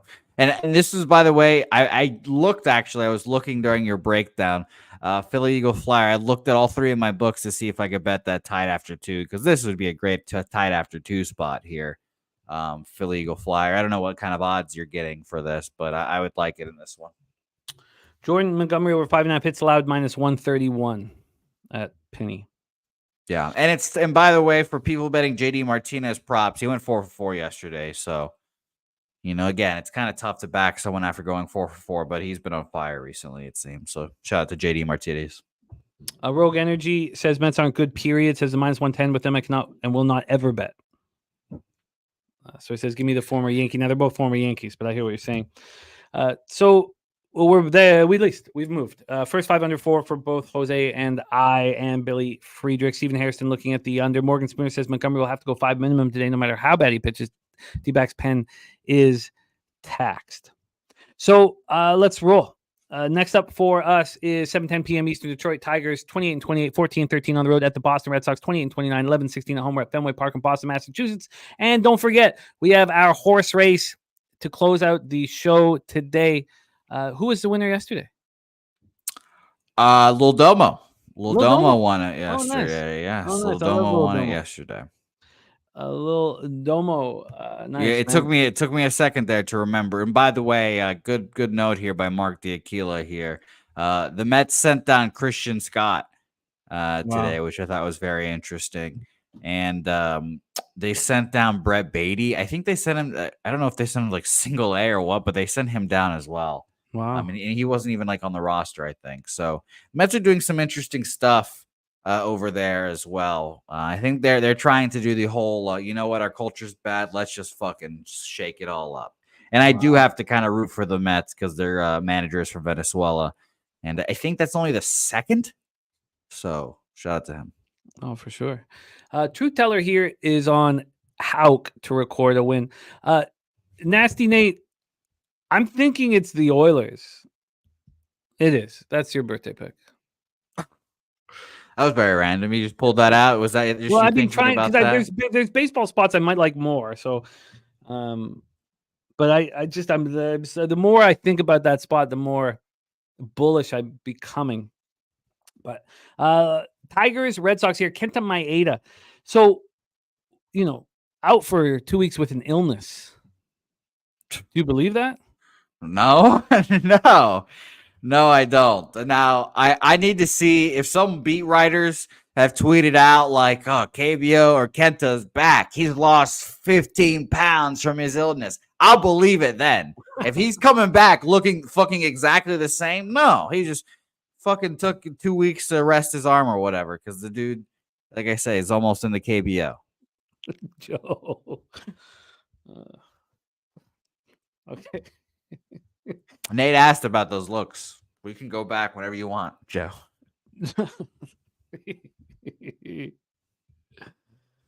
5 innings, 4 hits, shutout. I'm not pining for your respect, man. You can blow me. All right, Kenta Maeda, 2-1, 5.80 ERA, 1.32 up. He's been terrible. He's been terrible. Do you think that was a serious question asking with respect? You were the one who had no respect, Josh. But look, you don't need to be here. You can be here if you want. Kenta Maeda, last start, 5 innings, 4 hits, 1 K, no walk, 6-2 win at home versus the Jays. It was his first start in 2 weeks. And he's been atrocious on the road. 10 in the third, 15 hits, 13 earned runs, 8 Ks, 4 walks, 4 homers, with a 3.26 opponent's batting average. Houck in his last start, 6 innings, 7 hits, 1 earned run, 7 Ks, 1 walk in a 2-1 win at home over the Brewers. At home, he's been very good this year. 1-3, 2.25 ERA, 38 Ks, 5 walks, 237 opponent's batting average. Texas versus righties, 237, 701 OPS. Red Sox versus righties, 239, 710 OPS. Tigers bullpen has been horrific. I mean, I such a shock to see them start so well and be so bad. And the Red Sox bullpen just been getting better and better as the season goes on. So let's take a look at the situation here. Weather-wise here at Fenway. Here we go. We got 70 Fahrenheit, clear, 8.6 miles per hour, left to right, very slightly out. Then from a money line we'll go start with the total. On the total, we're sitting here with an 8. That's interesting. So I find that so interesting. So this came out at 4:33 p.m. yesterday. At 8:30 p.m. it moved to 8.5, and it was a completely legit 8.5. You know, it moved at 8:30. 9 minutes later, this is a -105 to the over, -107 to the under.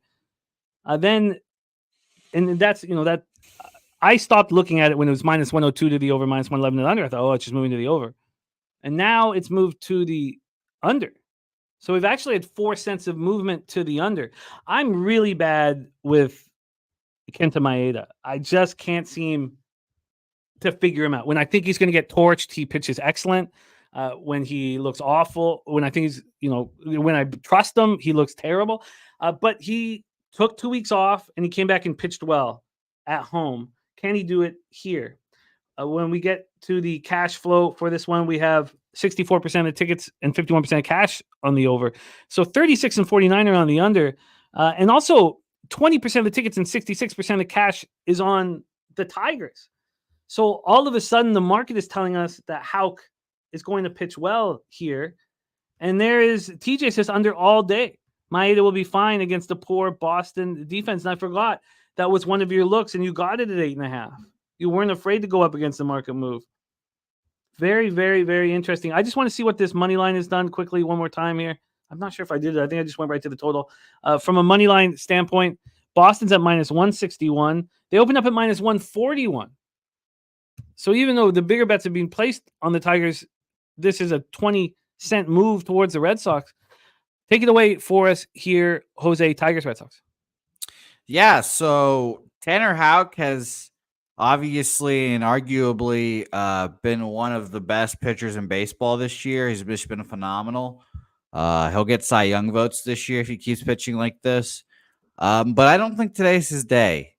It feels like something in the water here. Like I watched the Red Sox just get their fucking dicks kicked in yesterday, and I was like, God damn. Like, this might be the start of just the Red Sox just sucking ass. I don't know. Like, the bullpens, the good bullpen pieces are ready to go. Like, Kenley hasn't thrown in like a week because there's no time to ever throw him. Chris Martin got his ass ripped up yesterday, and I'm just a little concerned. So, honestly, I was very close to making the Tigers official. And shout out to, I think it was Ron Crawford. He said the spreadsheet dog was the Tigers here as well. And I lean that way, and I was very close to making it official. Now, I didn't move on it. I haven't moved on it. It'll probably just stay as like an if bet for me, and we'll see how it goes. But I do like the Tigers here today, and I just do not trust the Red Sox. It seems like maybe we're getting a hezzy hay from the line movement here. It's a big move towards the Red Sox. Houck has been so good at home.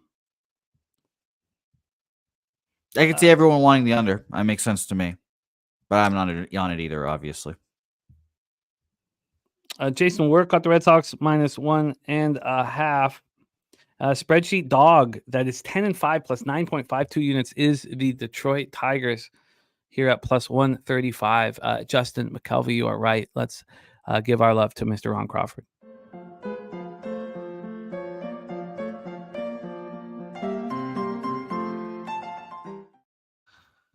I wonder if Rand says the under is probably the best play. I wonder if I'm leaving money on the table here. I guess I'll look at it a little more. I don't want to go up against Ron, and I can understand why I likes it. DC Capper leaning towards Detroit. I'm going to put question marks beside the Red Sox. Let's roll on and bring back our guy, Mr. Dabra Cadabra, because this is Rangers, Marlins, and I've doubled up on this spot. And I was going to do it earlier, but the line, I needed a sign from the books that this was the right play. I just needed some sign, and then I panicked and got it in. But Daby Cab, welcome back, my friend. Man, I swear, Jimmy, every time I do that, what you just said, and I see a line moving, I'm like, oh, I got to do it. It always ends up being back where it was. And I'm like, oh, I didn't have to rush. But I'm glad you got it in. I'm on this game with you as well. We're not on the same bets, but we're aligned. And look at Mikey Money in the house. His strong favorite off a bad game versus starter off a win. 46-3 plus 39 units. Wow. Mikey. Wow.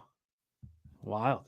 Okay, let's roll here with this one. Rangers, Marlins, Lone Depot.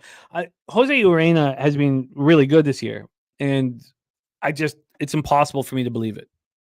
No. Sixto Sanchez is horrific, so I know he's going to get touched, and I just can't sit here and believe that Jose Urena is a good pitcher. Now, he looked pretty good again in the 3-2 loss at the Twins. There's no reason. Well, there is a reason. There's one reason not to trust him, and that's he's been very good at home in Texas. When you get him out of Texas and get him on the road, he's not being good. So overall, he's been good this year. 3.53 ERA, 1.27 WHIP. But get him out on the road, he's 1-4, the same 1-4, 5.40 ERA, 16 Ks and 8 walks, opponents hitting 293 off of him. And Sixto Sanchez is coming off a nice start at Arizona, but at home at Lone Depot, he's been horrific. 13 innings. He's allowed 11 earned runs. He's a 302 opponent's batting average. These bullpens are terrible. Now, the Rangers are starting to hit righties better. Marlins still don't hit righties at all. But I moved on and Ransing under a pass for him, not for me. I wanted to move on the over badly, and I wanted to see a sign. And now I'm a little concerned looking at the market here because I'm worried that maybe it has moved back when I was rushing so much. But let's take a look at what it is now. Right now we have Urena and the Rangers at minus 128. They opened up at minus 116, so we've had 12 cents of movement towards them. That makes sense to me because I think Sixto is that bad. And then on the totals here, over 8.5 is at minus 119. So that's fine. I got it at minus 115 at bet 365, but at the time it was more expensive at Pinnacle. And now it's at minus 120. So, I'm okay with all of that. The first 5 over was more expensive. That was minus 121 at Pinnacle. It was minus 125 at 365. But I just can't sit here and have any expectation of these pitchers to deliver. I just don't think they're quality. I don't think they're major league pitchers. Now, Urena has proved that he is, but I just find it very, very difficult to believe. And this is a spot where the public is all over the over. 91% of the tickets and 95% of the cash. You have 62% of tickets and 85% of cash on the Rangers. So I just want to take one last look at this over. So there's been 17 cents of movement to the over. And that works for me. I'm fine with that. I'll be on the public with this one. Take it away for us, Daby Cab. Morgan saying Sixto has had his pitch count worked up. He's getting in the 80s and a look at 5 innings regular. He says, I expect the Rangers bats to get to Sixto in the 3rd or 4th and break the game open. Take it away, Daby Cab. Your plan for Rangers Marlins. Yeah, what he just said makes sense. This is his 7th start, so he should start getting extended a little bit on his pitch count. Looking at Urena, you touched on it, 1-4 record with the ERA of 3.53. But then when you go on the road, that ERA just climbs up there. The opponent's batting average is, I think you said 297. So we're talking about right around 300 right there. So on the road, he's just gone and blown up. And we'll talk about the Rangers hitting wise. They're averaging 4.45 runs per game. That's 10th in the league. They've been middle of the pack. And I've been saying that I think they're going to turn it on. And they've, yet to do that. I still think they're going to turn it on, Jimmy. We're still, in that 50-60 baseball game mark where I think that the hitters are just now coming around. as much as I like to talk shit about the Rangers because I'm kind of, a homer here, I still believe in this batting lineup. I think the bats are going to come around, and I think Sixto, he's absolutely the person that you want to be going against when you're trying to heat the bats up. Like I said, 0-3 record, and this is his 7th start this season.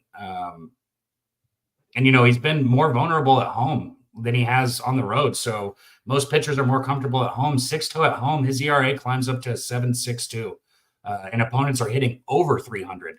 So we're talking about two starting pitchers who, one of them, the opponent's batting average is 297. The other one is over 300. I mean, this is just ripe for runs. And I'll be honest, I want to join you on that first 5 over.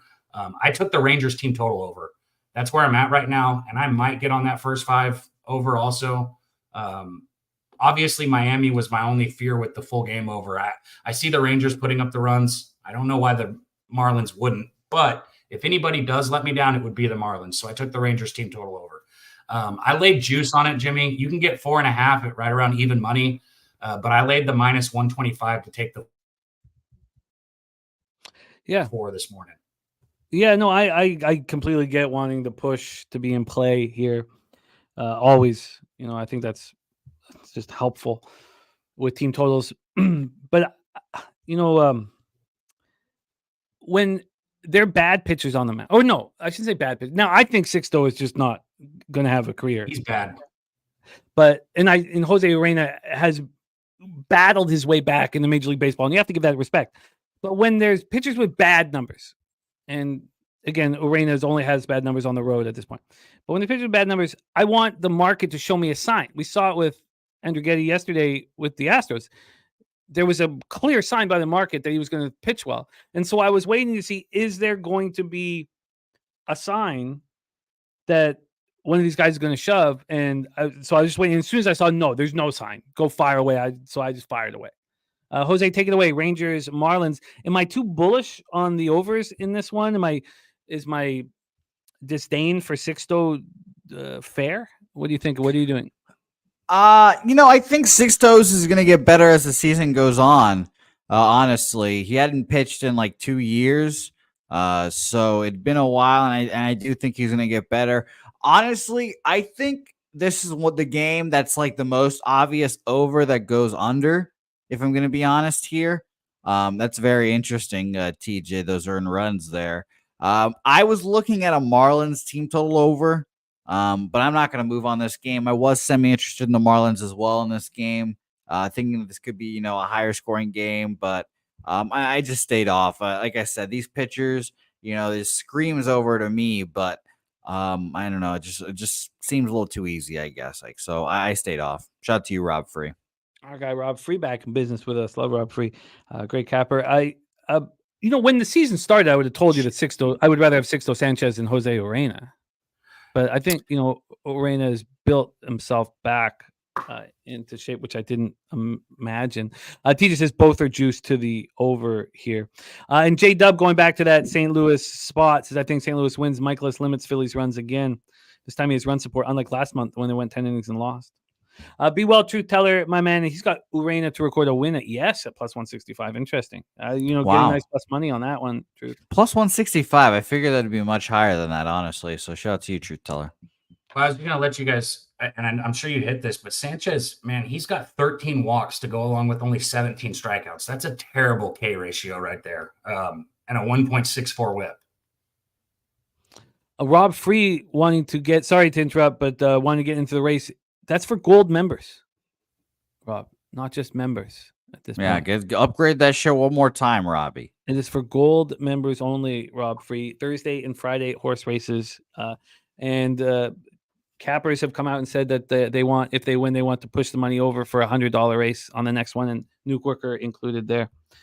By the way, Sixto's, real quick, Sixto's in his last few starts. 2 walks, 2 strikeouts, 2 walks, 2 strikeouts, 2 walks, 2 strikeouts, 3 walks, 2 strikeouts. So there's a couple double up spots for me. And as you guys know, I don't bet overs often, but I just want to be involved in this one. So Joey Harb says, do it, Rob. You won't regret it. Joey Harb, our 3-time winner. our lone 3-time Yeah, winner. Joe's like, it's great, Rob. Go on. Oh, Nasty Nate came in second yesterday. Oh yeah, Nasty Nate was in the closest he came. He won, or he came in second to qualify for the final, and then came in second in the final again. So, Oh man, that would have got me out of my seething anger, which didn't dissipate. it's still there. It's still there. Ask Josh about it. It's still there. Okay, Daby Cab, Rangers team total over. So, Daby Cab, you are coming back. You have not moved on yet. You're coming back from Padres Royals. What was the other one that you're thinking about? Look at that, Rob Free. He's racing, baby. There we go. That's our guy, Rob Free. It means a ton to us, Rob. Thank you so much. You're man. in, Robbie. It means an absolute ton to us. Rob Free. He racing, baby. He racing. And we do our races every Thursday and Friday. What was the other one that you were thinking about adding? Was there in the next game, or was there another one other than Padres Royals?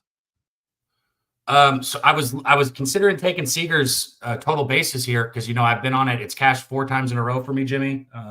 Only once here on the show, but it's cashed 4 times in a row for me. I just I haven't moved on Seager's total bases. I'm either going to take Harper or Seager. One of the two I'm moving on. Okay. That bum Seager finally starting to get hot as well. So he's hit 8 home runs in his last 8 games. Yeah, starting to get there. He's a monster. Thanks again, Rob Free. It means a ton to us. Daby Cab will be coming back and joining us here for Padres Royals, which is not too long from now. Daby Cab moving on the Rangers team total over 4 at -125. We'll review all action at the end of the show. Let's move on, Jose. 7:10 p.m. Eastern. Washington Nationals 26-29, 16-16 on the road. Cleveland Guardians 37-19, 18-6 at home. We're at Progressive Field in Cleveland, Ohio. We have Corbin going up against Tanner Bybee. Corbin, the lefty. It's funny. He's pitching a little better, and free agency here. Come on, he's gotta get paid. He's a 6.12 ERA and 36 strikeouts, 23 walks, and 16-30. He's bad. But Corbin was pitching a little better, and then Pete was still, it's still Patrick Corbin day for Pete, and I was like, he's still doing it, and it cashed for Pete. Coming off a 9-5 loss at home versus Mariners, 6 innings, 4 hits, 4 runs, 3 which were earned, 2 homers, 4 Ks, and 2 walks on the road, and I kind of like backing him at home. Morgan Spooner saying there are 7.5s out there for the total. I kind of like backing him at home. On the road, he's 6.68 ERA. You know what opponents are hitting off of him on the road? Oh no, 366. Good God, fucking just hitting like Ichiro and Tony Gwynn up there. Like Josh Gibson. Oh yeah, shout out to Josh Gibson. Yeah, I'm not gonna lie, I was a little sad to have Ted Williams 402 get erased, but whatever. I watched the clip of Ted Williams' Hall of Fame speech. I haven't watched it, no. But I'm sure he shouts out those guys. Gibson, Satchel Paige, and says that they should have had the opportunity to play and all that stuff. What a guy Ted Williams was. That's not an easy thing to do back then. And Ted Williams showed what a class act. That's why his brain's frozen underneath Fenway Park. What a class act Ted Williams was. I was moved. It was just that was not. Did you just come across this yesterday? Was this something? Yeah, it's the first time I saw it. Yeah, I'd not seen his Hall of Fame speech. Why did you come across this? Oh, just because of all the old white people saying horrible things about integrating the Negro League stats. I mean, I can't even. Is this your Twitter feed? It's just you surfing the web. I'm just disgusted by it. But then Ted Williams, I came across this speech and I was like, oh God, I was so moved. He's what a guy he was. Okay, let's get back to this. Corbin Bybee. Mikey Money says the Guardians dominate lefties. Corbin being leaking home runs. Take some of his home run too at +575. Ribeye play of the day is in. David Fry at +165. And Mikey, I can let you know this that and for Justin that we were working on both of your videos. We were working on them, and we could just pop them out right now, but we're trying to make them really good, and we're working on them, and it was a lot of fun Jose's we got a great base for them, and we're putting time. I can tell you this: when it comes out, you're gonna be like, "God damn, that's good." So I'll tell you that. In that exact voice. I'm telling you, it's because don't you think we're in a good place with those right now? I think we're on our way. Yeah. Okay. By the way, Corbin under 3.5 strikeouts for TJ. Look there. I mean, I think was his last start very good? I forgot already, but he's had a decent year, like we've talked about. He's not been good. Great year. 6.12 ERA, 1.69 WHIP. No, I mean, again, these are adjusted standards for Patrick Corbin. Adjusted standards. He's horrible. Adjusted standards. His last start, 6 innings, 4 hits, 4 runs, 3 of them earned, 2 home runs, 4 Ks, 2 walks. For Patrick Corbin, that's a fucking great start. That's a great start. And that was coming off of 8 earned runs. Nuke says, just like the cornhole tourney, look, I'm not involved in that project. You know me. I still have those files, Nuke. It's just very difficult to put them together. I could put those domination clips out there that you've got, Nuke. If I you know me, I execute. You know me. All right, let's go. Progressive Field, Cleveland, Ohio, Corbin, Bybee. Let's go over the line history here for this one. Total now at 7.5. Wild. Absolutely wild. Opens up at 8. Last night, after 5 hours, moves up to 8.5. And then, inexplicably, possibly, it starts dropping and dropping and dropping. And now we have 7.5s on the board. The books are opening up their arms to anybody who wants to bet the over in this game. Frank, my man, I was thinking of you, man. May we all someday be able to make the moves of Frank, Ritako, and BJ and these guys with the big unit sizes. By the way, shout out to that guy, the 10-unit bet that he sent it in at 1,400 bet. Joshua Alexander. Yeah. That was it. Oh my God. Sweaty, no sweat, plus 1.5. The fucking Marlins win 7-1. I was like, oh, what? 10 units. If I knew that was that much fucking money, I would have told your ass there, my man. But, yeah, shout out to that guy. 10 units is 10 units. Yeah, without a doubt. Joshua Alexander, who was in our chat, respect. Dropping 1.4 on the, Marlins plus 1.5, and didn't not 1 second, not 1 moment of that game did he sweat. Not a second. Yeah, no, it was nice to see. And I loved. I was thinking of Frank, getting that paper. How much? Yeah, Frank was on the Nationals, right? I think he was. No, Frank was on the Panthers with me. Frank joined me on the Panthers last night. Okay, Nut Flash on says, what do the books know on this game?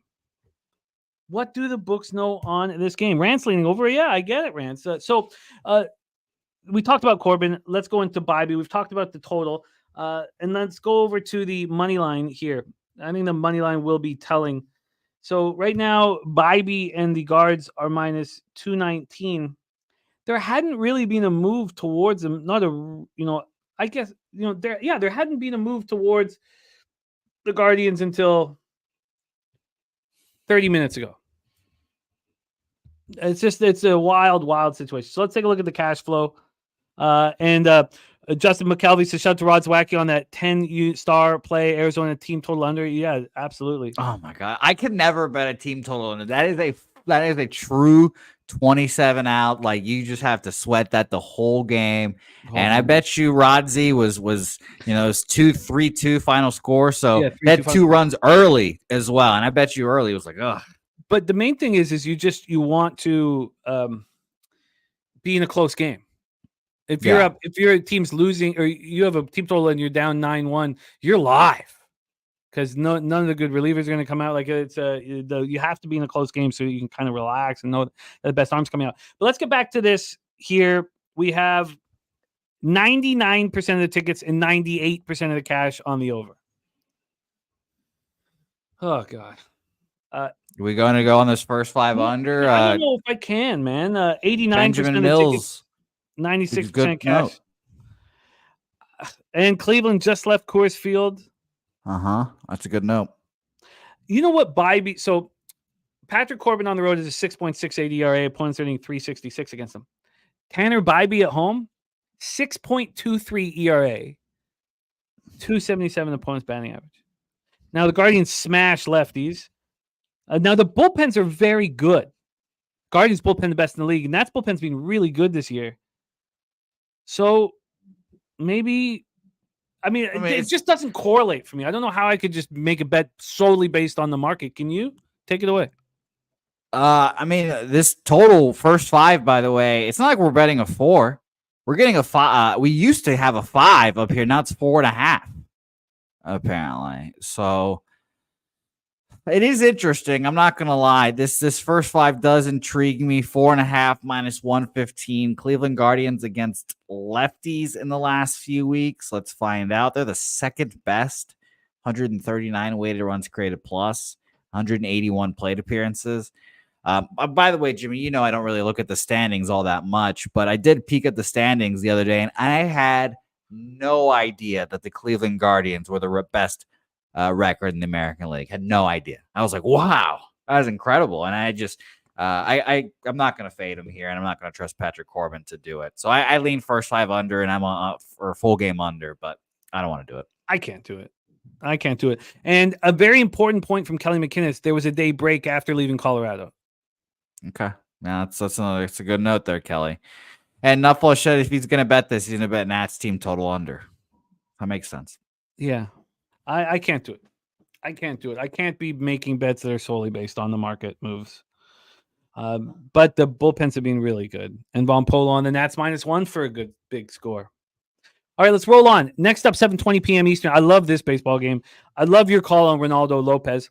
I can't think of a pitcher, maybe Corbin. It's hard to think of a pitcher who's cost me more money than Ronaldo Lopez.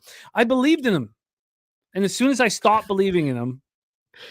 So I feel about Jack Flaherty. I was his biggest fan, and now I jumped off the bandwagon this year. Now might get Cy Young votes this year. Who knows? Bo Jackson on the A's money line, and I like it. I like it. And I don't know if I can get there. Let's see if we can get there. Oakland Athletics, Atlanta Braves are at Truist Park in Atlanta, Georgia. Forget your vividness with the Braves. They're not that good. No, yeah, I've been saying it for a little bit now. They're not the Braves from last year. The Phillies and the Braves kind of wife swapped roles, and I've been fading the Braves quite nicely, and it's been working out. It's scary. Well. Yeah, it's definitely scary. It's not even that scary anymore with Acuna out of the lineup. Does that lineup really scare you? I mean, he's an important piece, and he wasn't even playing that well.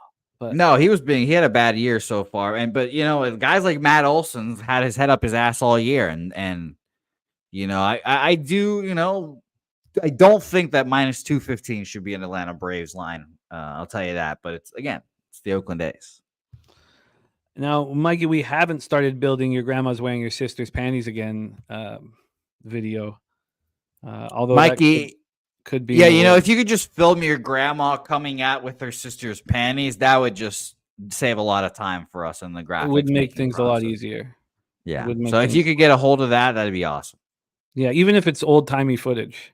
That would, like on a crank, you got to do all of that, and it's in black and white. I'd be okay with that as well. It'd make it more. Okay, I think we're able to shoot it now. I think I've got the plan for this one here. But and Kelsey says if I bet days that she will. Let's go here. Jeffrey Moore says, what was the early action in the Cubs game? It bothered Joshua very much that there was no action, and we discussed it to a great length, and it upset. Yeah, no action. It upset Josh. Jimmy, this is not the ugly dog that I want you to bet today with me. I'll tell you that. Let's talk about JP Sears going up against Ronaldo Lopez. JP Sears has been very good, coming off a 3-1 win at home over the Astros. And, we know what the Astros do against lefties. So my first thought was, is that something he can only do at home? Do we trust him on the road? On the road, he's got a 4.28 ERA, opponents hitting 226 against him, 27 Ks and 33 2/3. And look, I cannot, Marcus McCarthy, great to see you. I can't believe that Ronaldo Lopez is going to keep pitching well. And Mikey Money hit the Nats and the under 9 for plus 385 last night. What a monster Mikey Money is. Fuck yeah. What a monster. Yeah, those bets are awesome that Mikey's been made. He just combines those money lines and totals and then puts them together for big scores, and he's been doing a great job of them. Shout out to legal gambling there. He's a monster. So I just can't sit here and believe that Ronaldo Lopez can continue pitching like this. I can't. Impossible. Ronaldo Lopez, 1.75 ERA, 1.09 whip. And TJ says, to me, this was the easiest bet on the board under all day. At home, Ronaldo Lopez has been unbelievable. Now he's 25 Ks and 12 walks or 29 2/3. That's not unbelievable. But 1.21 ERA, 190 opponent's batting average. The A's don't hit righties. Now the Braves do hit lefties, but you take Acuna out of the lineup, maybe it's not as dangerous. Lit Picks, play of the day number 2 is the Braves A's Nerfy. Says Lopez 9-0 to the Nerfy series, 9-2 to the Nerfy. Look at that. I'm interested. I've ripped off the bandage when it comes to Nerfies, and I'm interested. Lit Picks. Well, let's take a look at what the line history has done and what the weather is like in hot Atlanta. We have 81 Fahrenheit, 9.8 miles per hour in, between 9.8 and 8.9 miles per hour, and it's in. Let's get into the line history here for this spot. We have Sears at plus 196. He opened up at plus 195. So we've had no movement. This hasn't got to a point where they've been a plus 200 dog, but no movement. Take a look at the total for this spot on the total here. Let's go. And Justin McCullough saying, y'all lacking not catching last call. Trust me, respect. Justin, yeah, my man. Lit Picks.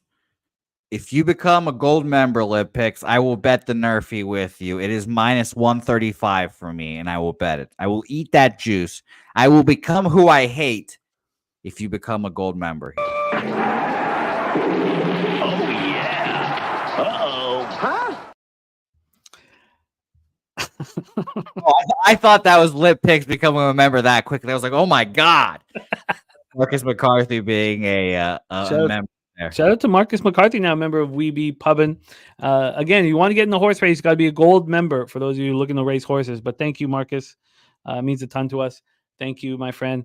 So here we go. We have this total.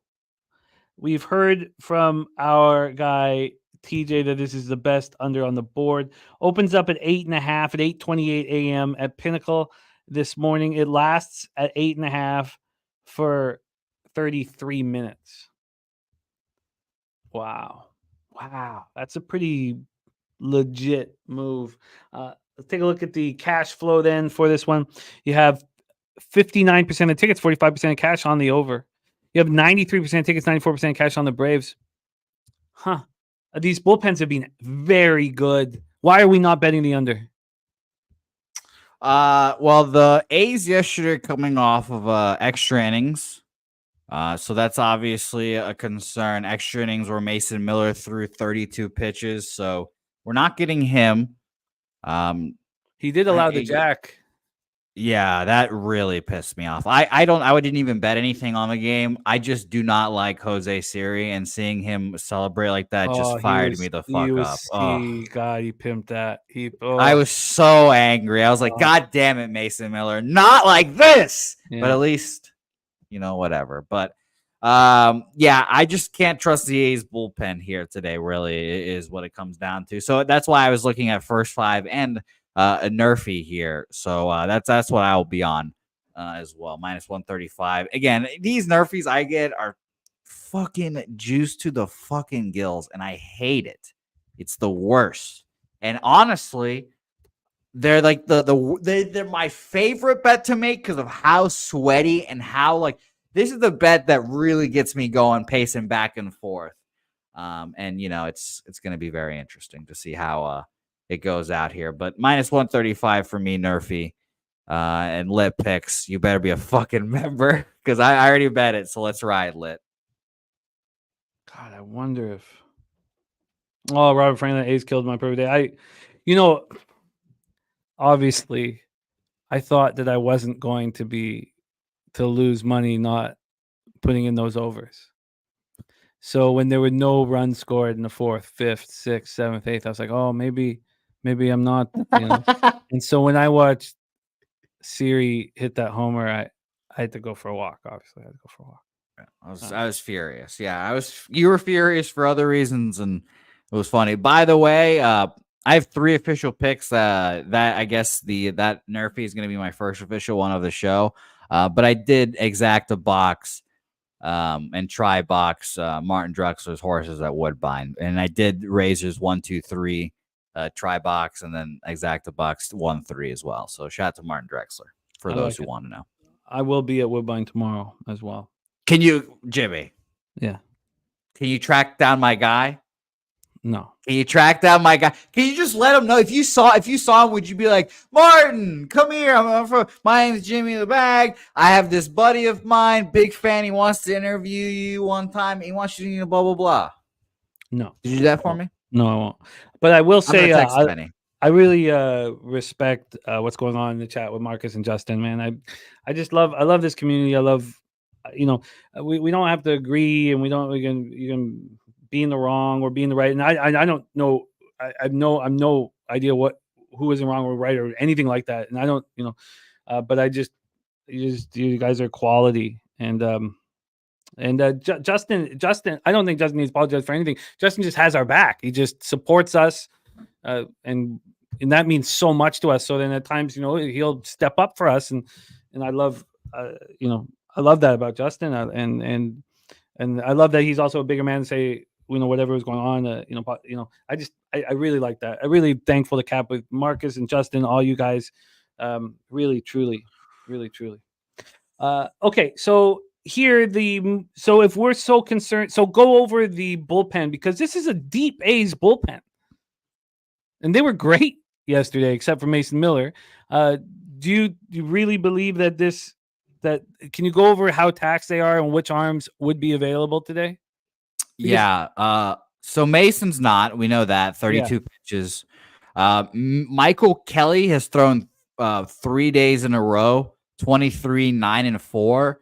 I would expect him to be available, but there's definitely a rule about throwing relievers 3 and 4 days in a row. So I don't think he goes. Tyler Ferguson threw 17 and 13 back-to-back. I don't think he goes. TJ McFarland threw 11, 15, and 4, again, 3 days in a row. Oh, God. Austin Adams threw 10 and 10, 2 days in a row. Scott Alexander, 16 and 13 and 6, I should say. So the fact that these guys have thrown little amount of pitches is nice, but almost everyone in the bullpen has gone in back-to-back days here. And again, it's kind of like, this thing that managers don't like, going relievers 3 days in a row. The only guy that has not thrown, according to RotoWire, is Jack, and his name looks like Jack O'Lantern, but it's Jack O'Laughlin, it looks like. And he has not thrown since Sunday, and he's a bulk guy. So they definitely are going to be like, Spears, please go as long and deep as you can here. So I want him to succeed for the A's sake, but it's going to be dicey when it gets to the bullpen, I will admit. Okay. Well, I want to get a look here at what we're dealing with. All we see in every game right now is all the money on overs, And this is one that's not. Yeah, it's pretty weird, huh? It's basically 50-50. There's a lot of sharp guys moving on this. So, okay. I'm on the Nerfy, so I agree with your first 5 unders looks. I just would keep it at first 5 to avoid the bullpens. Yeah, no, I hear you. Let's just see what's gone on with this first 5. It's first 5 under DC Capper. Minus 115, 12-cent move on it. Okay, let's do it. DC Capper likes full game under 8.5 as well. All right, I'll move on that first 5 under. Jose moving on the Nerfy with lit picks. Let's roll on. Next up for us, 8:10 p.m. Eastern, we have the Chicago White Sox 15-42, 5-21 on the road at the Milwaukee Brewers 33-23, 15-10 at home. We're at American Family Field in Milwaukee, Wisconsin. Fetty versus Tobias Myers. Tori, I need to sit with it longer. We don't have game 1 till June 6th. So I'm going to sit with it longer. TJ says Sears over 15.5 outs. They need it. Yeah. That's even if he sucks. Split. Yeah. Even if he sucks, they're going to keep him out there, TJ. I like that look. Oh, that's a great call. I want to see if I can. This will be my first baseball player prop of the year. That just makes so much sense. Okay. All right. Let's roll. Let's roll. Yeah, no, and Kelsey saying grandma lounging in sister's panties was under, right? The grandma just chilling in the sister's panties. Where the hell is it? Sorry. There's a ribeye. How far up was it? Where would? Thought I started. I guess I didn't. I was too shocked at the image of grandma's walking in yet again. That stubborn hoe. It is Oakland and the under. Yeah, what? Oh, there it is. Sorry, there it is. Under lip picks play today. Yeah, your grandma winning your sister's panties again play today. Oakland and the under 8.5 at +4 hundo. Okay, let's roll on. Eric Fetty versus Tobias Myers, American Family Field in Milwaukee, Wisconsin. Fetty 4-1, 2.80 ERA, 1.07 WHIP. There was a mistake I made last year. Sharpie in the house. I will go over that. But there was a mistake I made last year, and I want to remember it, and I want everyone to look out for it. It was a terrible mistake. In Milwaukee, I didn't realize that they had no AC. So yeah, I thought that was so weird. I think that's so weird. David Stern's a cheap bastard. So when it's 100 plus, the pitchers are going to get destroyed. Yeah, they probably leave the roof open, I'd assume, right? They can't close that shit? They close it. Really? Yeah. And just something just to keep in mind. When it gets hot Milwaukee, just keep that in mind. Man Bear Pig in the house. Great to see you, man. And Jarek White, our guy Jarek, now a PSR Gold member. Jarek White's going racing. Jarek White, thank you, my man. I love cackling you, Jarek. Going racing. Jarek White up for a $50 horse race today. Every Thursday and Friday, Gold member races. Odds Bunch Sharpie in the house is Walker Buehler Day, fellas, versus Rockies team he ain't seen at home since 2020. Sharpie 4-1 on our show. Now that when he's on our show. Which we, anytime he wants to jump on, we'll have him in a minute right away.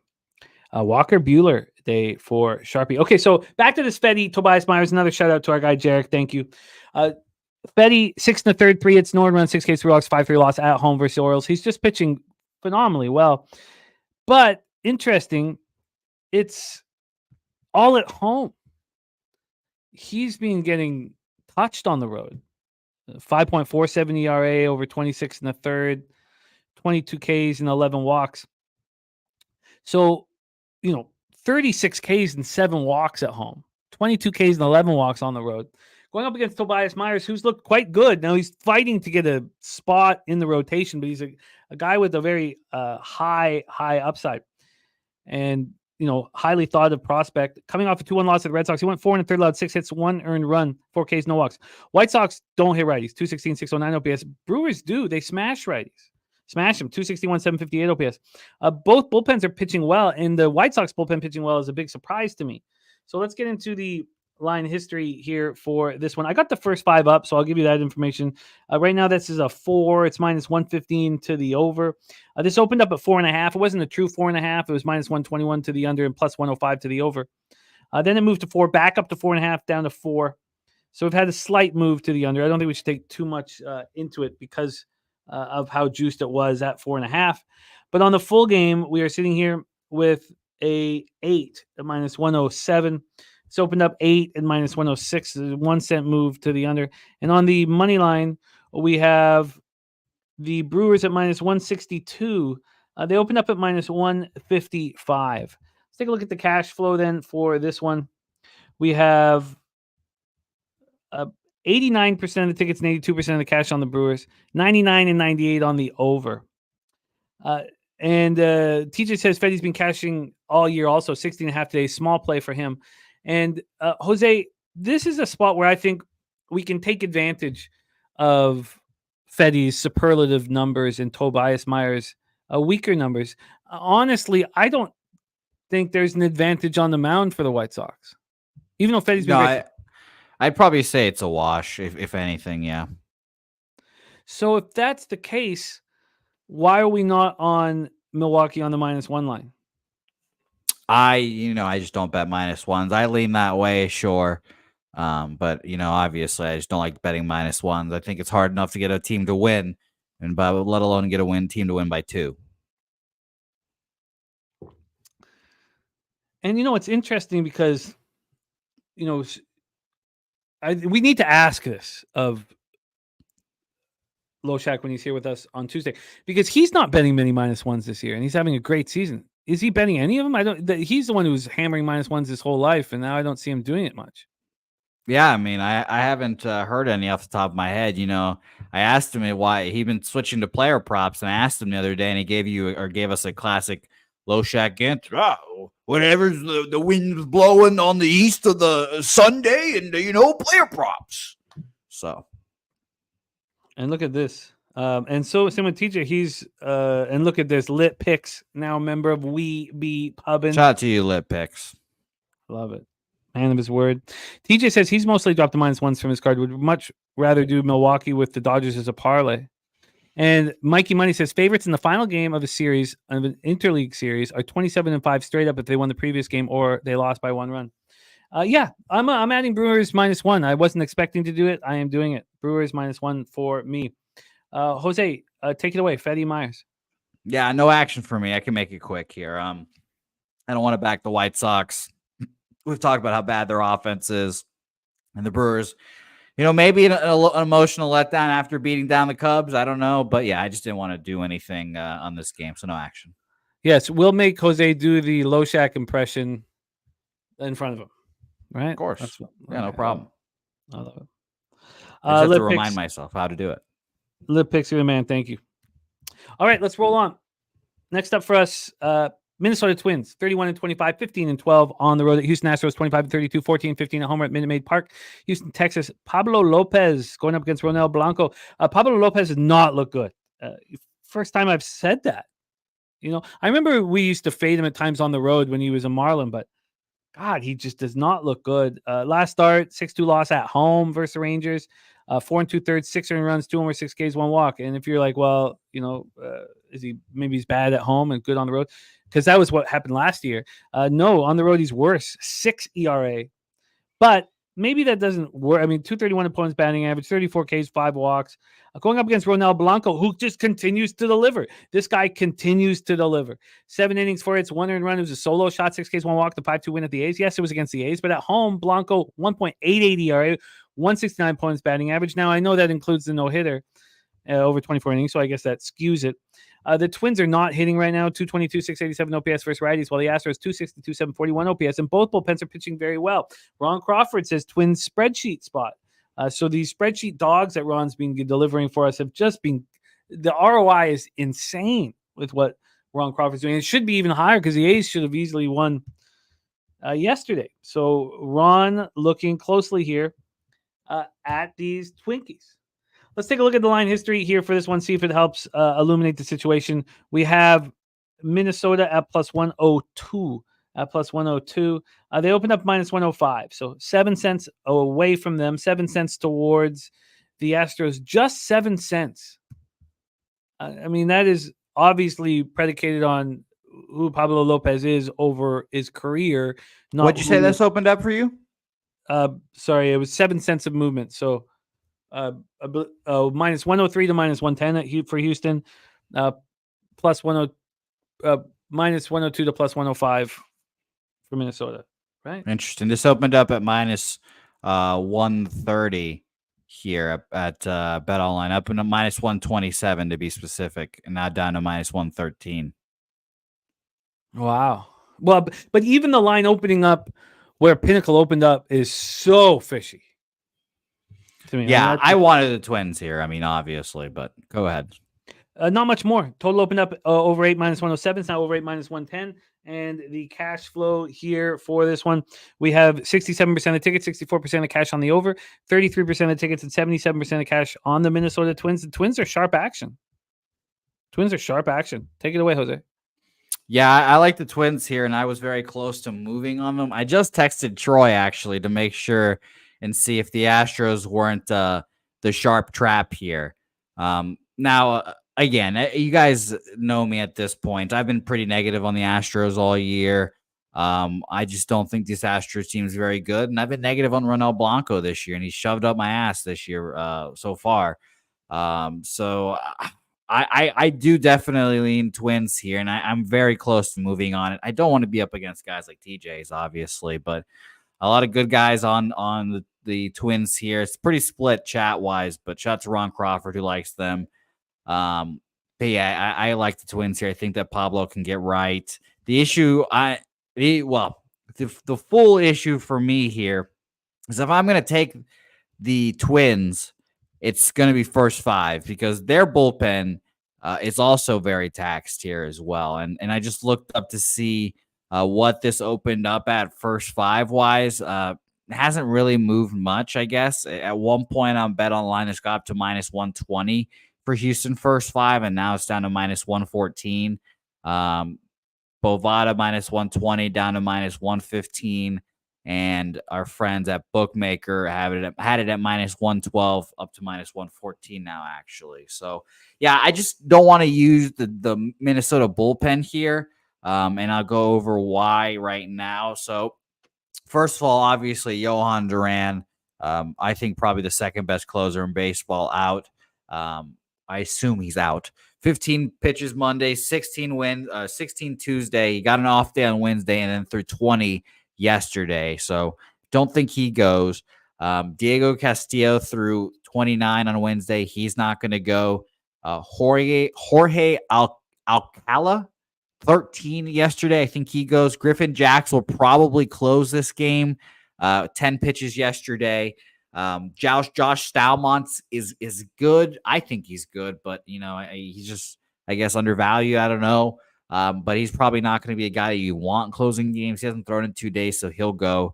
I just, like I said, I'd rather have Duran closing the game for me and feel more confident in that. So that's why specifically I went first five here. I was thinking first five. But I don't know if I'm going to move on. I've been back and forth, so I think I'll stay off.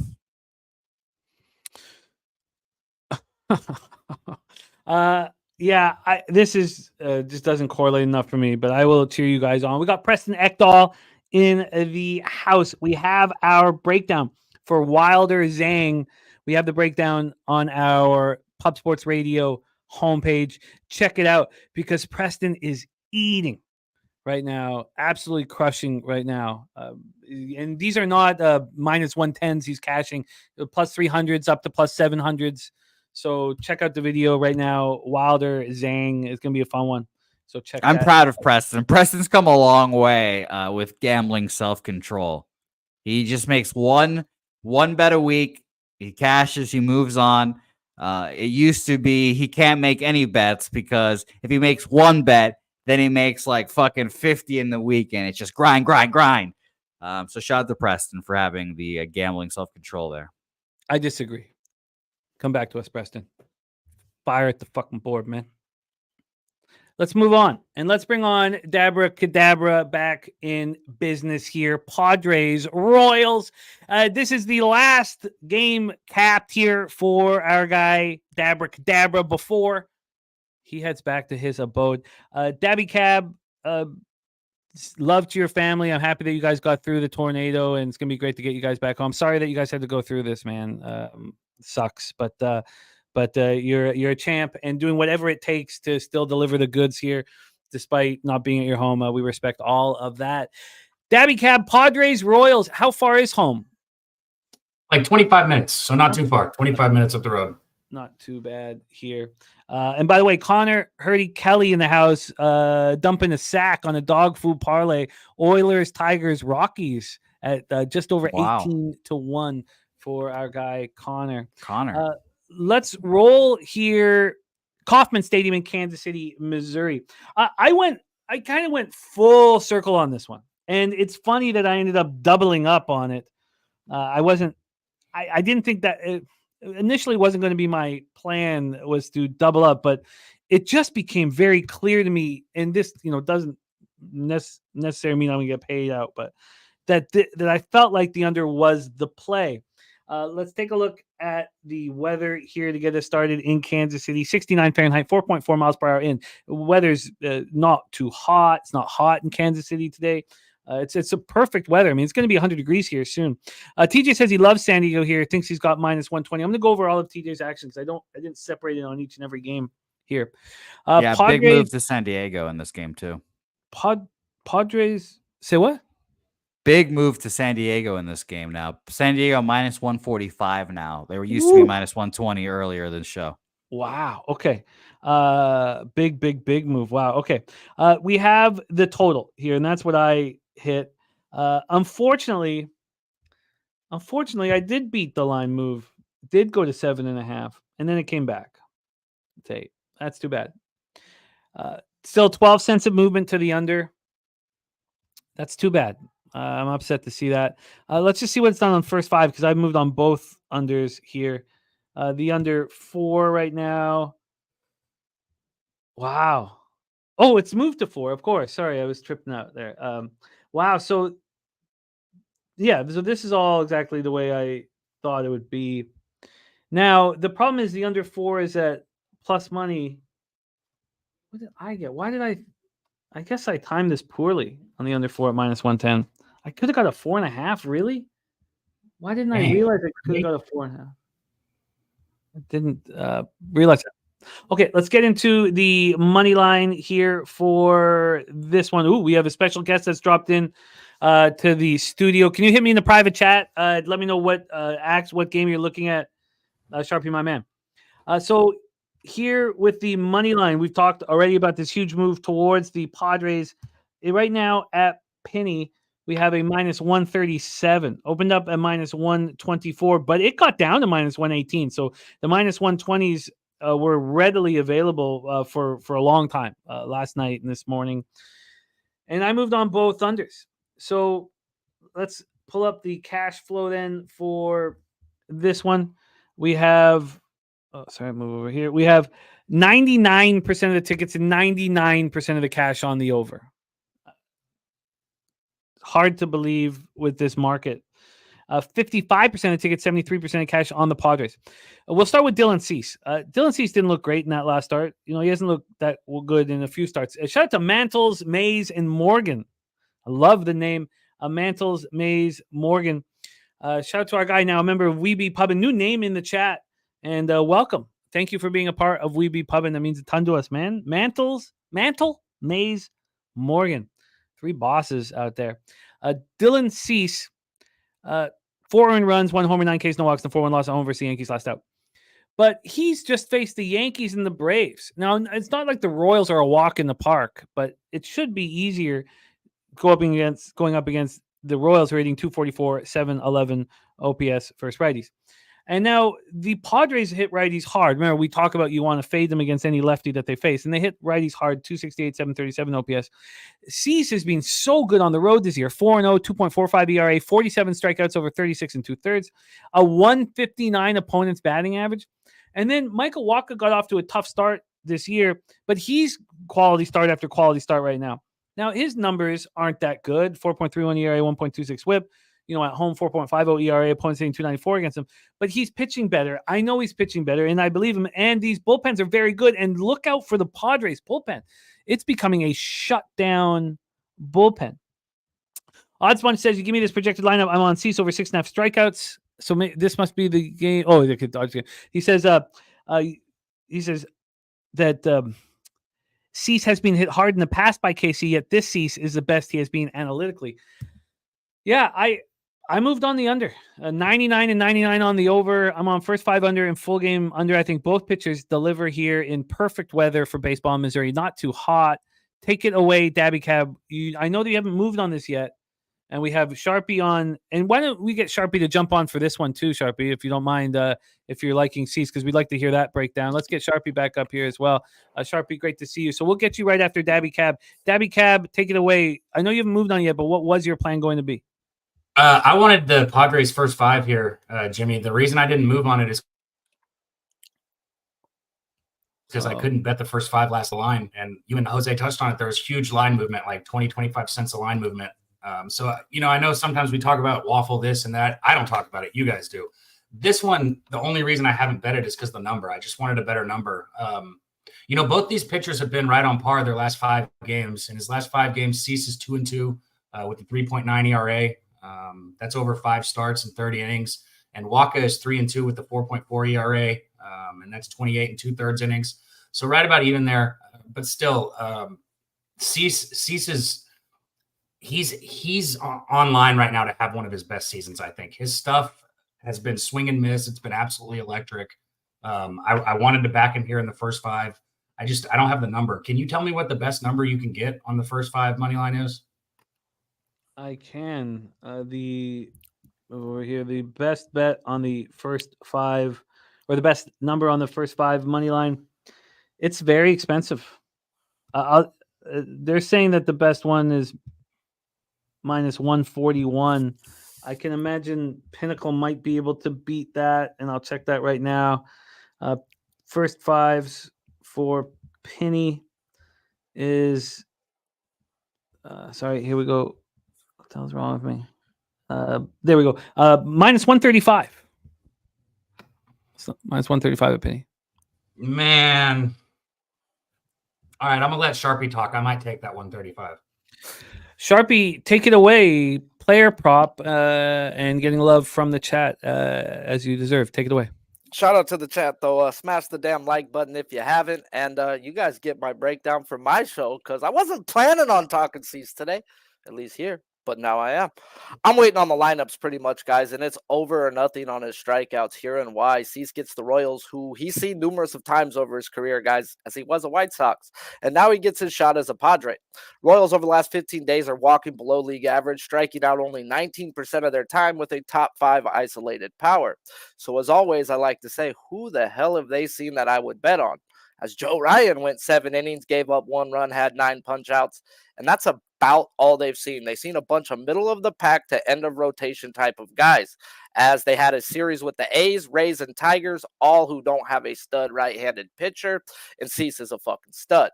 Now, this used to be his division, guys, so we have a lot of past history, as he was 3-0 to the over versus the Royals last year, where he went 5 innings, gave up 7 runs the first game, yet had 6 punch-outs, but yet was lined at a 5.5.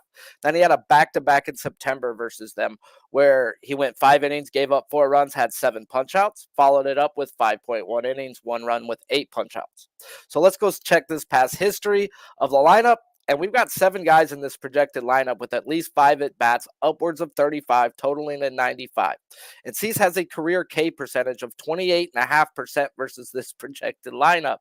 Yeah, guys, I get it if you grabbed the 5.5 juice last night. I almost did on general purpose. Yet, I was like, are they really fucking with me? I was like, nah, man, is this a trap? And I woke up and it was 6.5 everywhere. And I was like, yeah, that's where it should be, guys. And the question is, can we get it? As lineups pendings, guys, and the way they construct it, I do not see why not. As we know, Cease, guys, he's fastball slider. And we run that combo versus this lineup, we come to the question, is Dylan Cease an ace? And I think we all agree on the yes, meaning we only have 5 people in this projected lineup who are league average or worse when it comes to whiffing at a fastball. The ace question comes into, can he get him to 2 strikes? Because if he does, and he's an ace, aces are putting them down, guys, as the only guy who is not league average or worse to whiffing at a slider is one guy. And everybody else in this lineup is 2% or worse, guys. So you give me this lineup, I've got to get in, guys. At the end of the day, Perez, Witt, Melendez, and Garcia and Pasquantino, Velasquez with Renfroe, all could chip in with 1. Like 1. So this to me is just an easy over or nothing. I want this lineup. I do want to see if they bump Lopez up to the front, because Lopez is one of the tougher guys in this lineup that will be hard to strike out. And I just want to see how they put it in there, guys, because this is ending up to me, whether he gets his ass handed to him or he doesn't. This dude should have 7 strikeouts today. He showed it to me last year, getting hammed versus I'm still putting up 7. So, like I said, he is the best analytically he's ever been. His walk percentage is down like 4% in his career right now. He's only walking people below, like way below league average. That's not the Dylan Cease we know. So, I think he freaking bounces back and hammers here. Now, the thing with that Atlanta game you were talking about is I stayed off of him there because it just seemed too easy.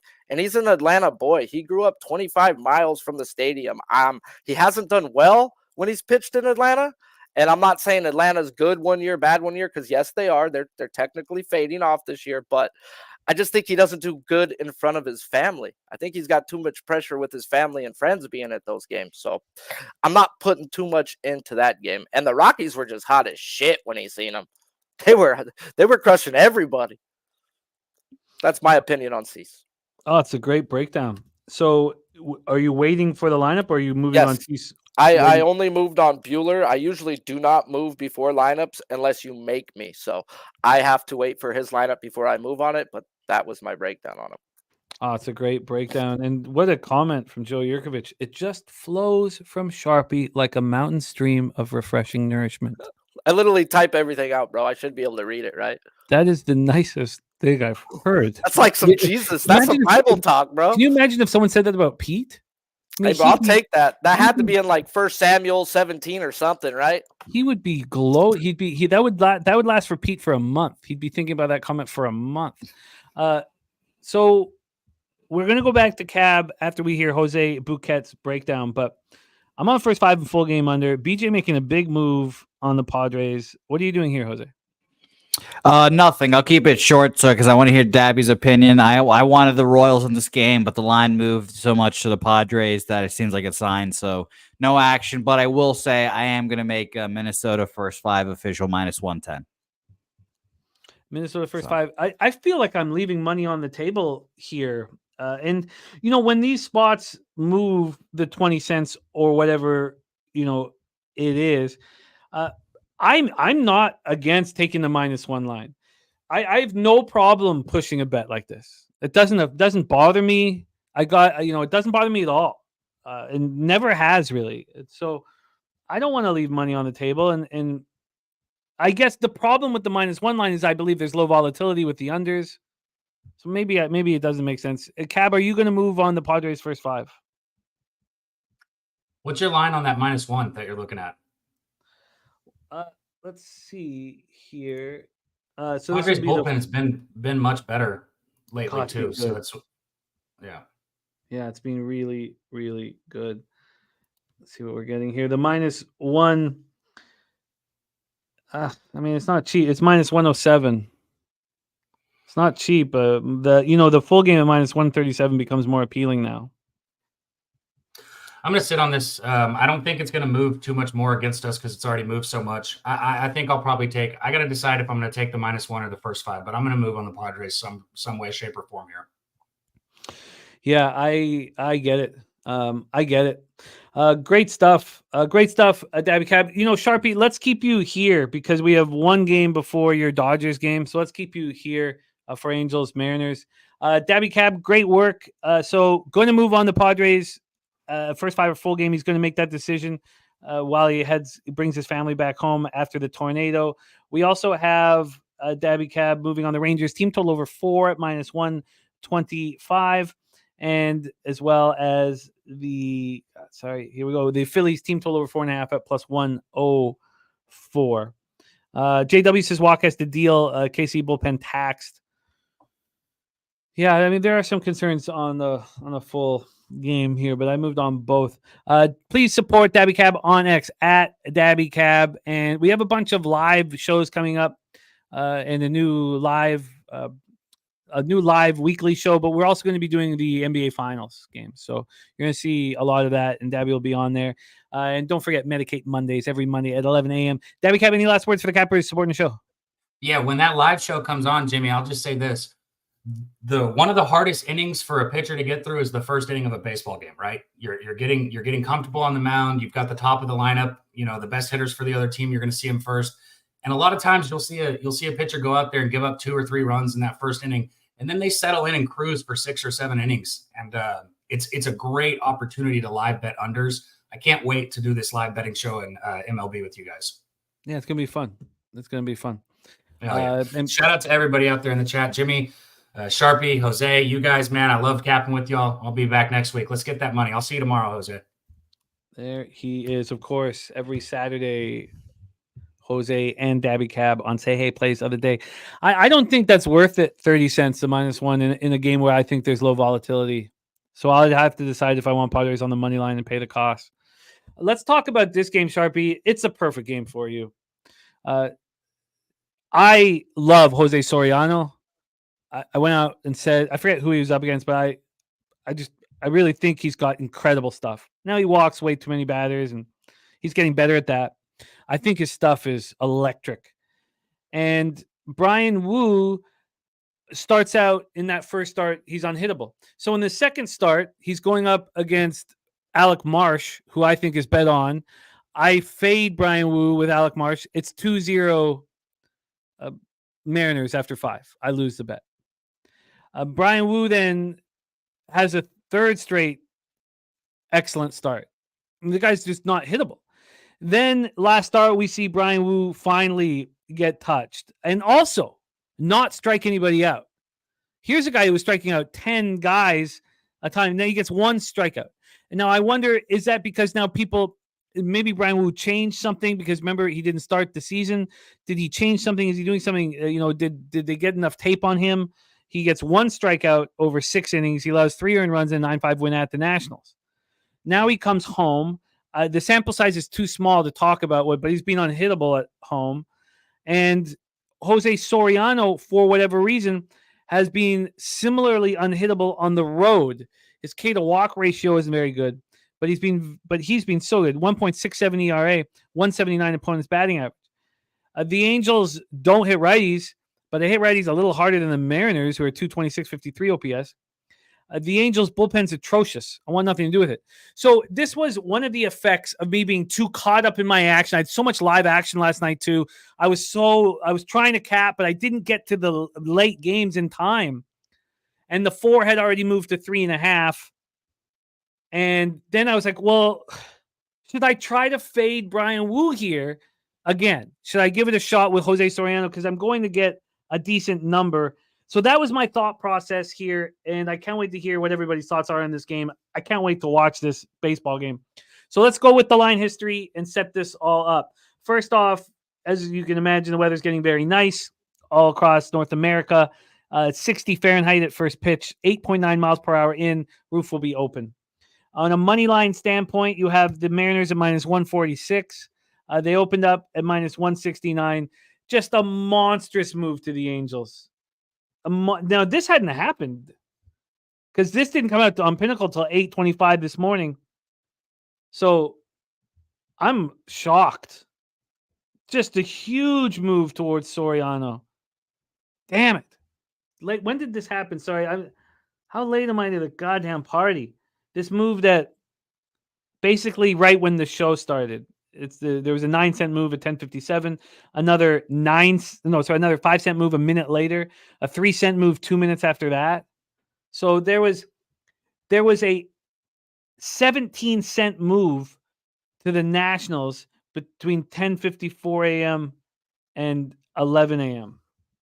Wow. Okay, so let's get to the total here. That's confirming my idea. I just wish I could have done it on my own. This total opened up at 7.5.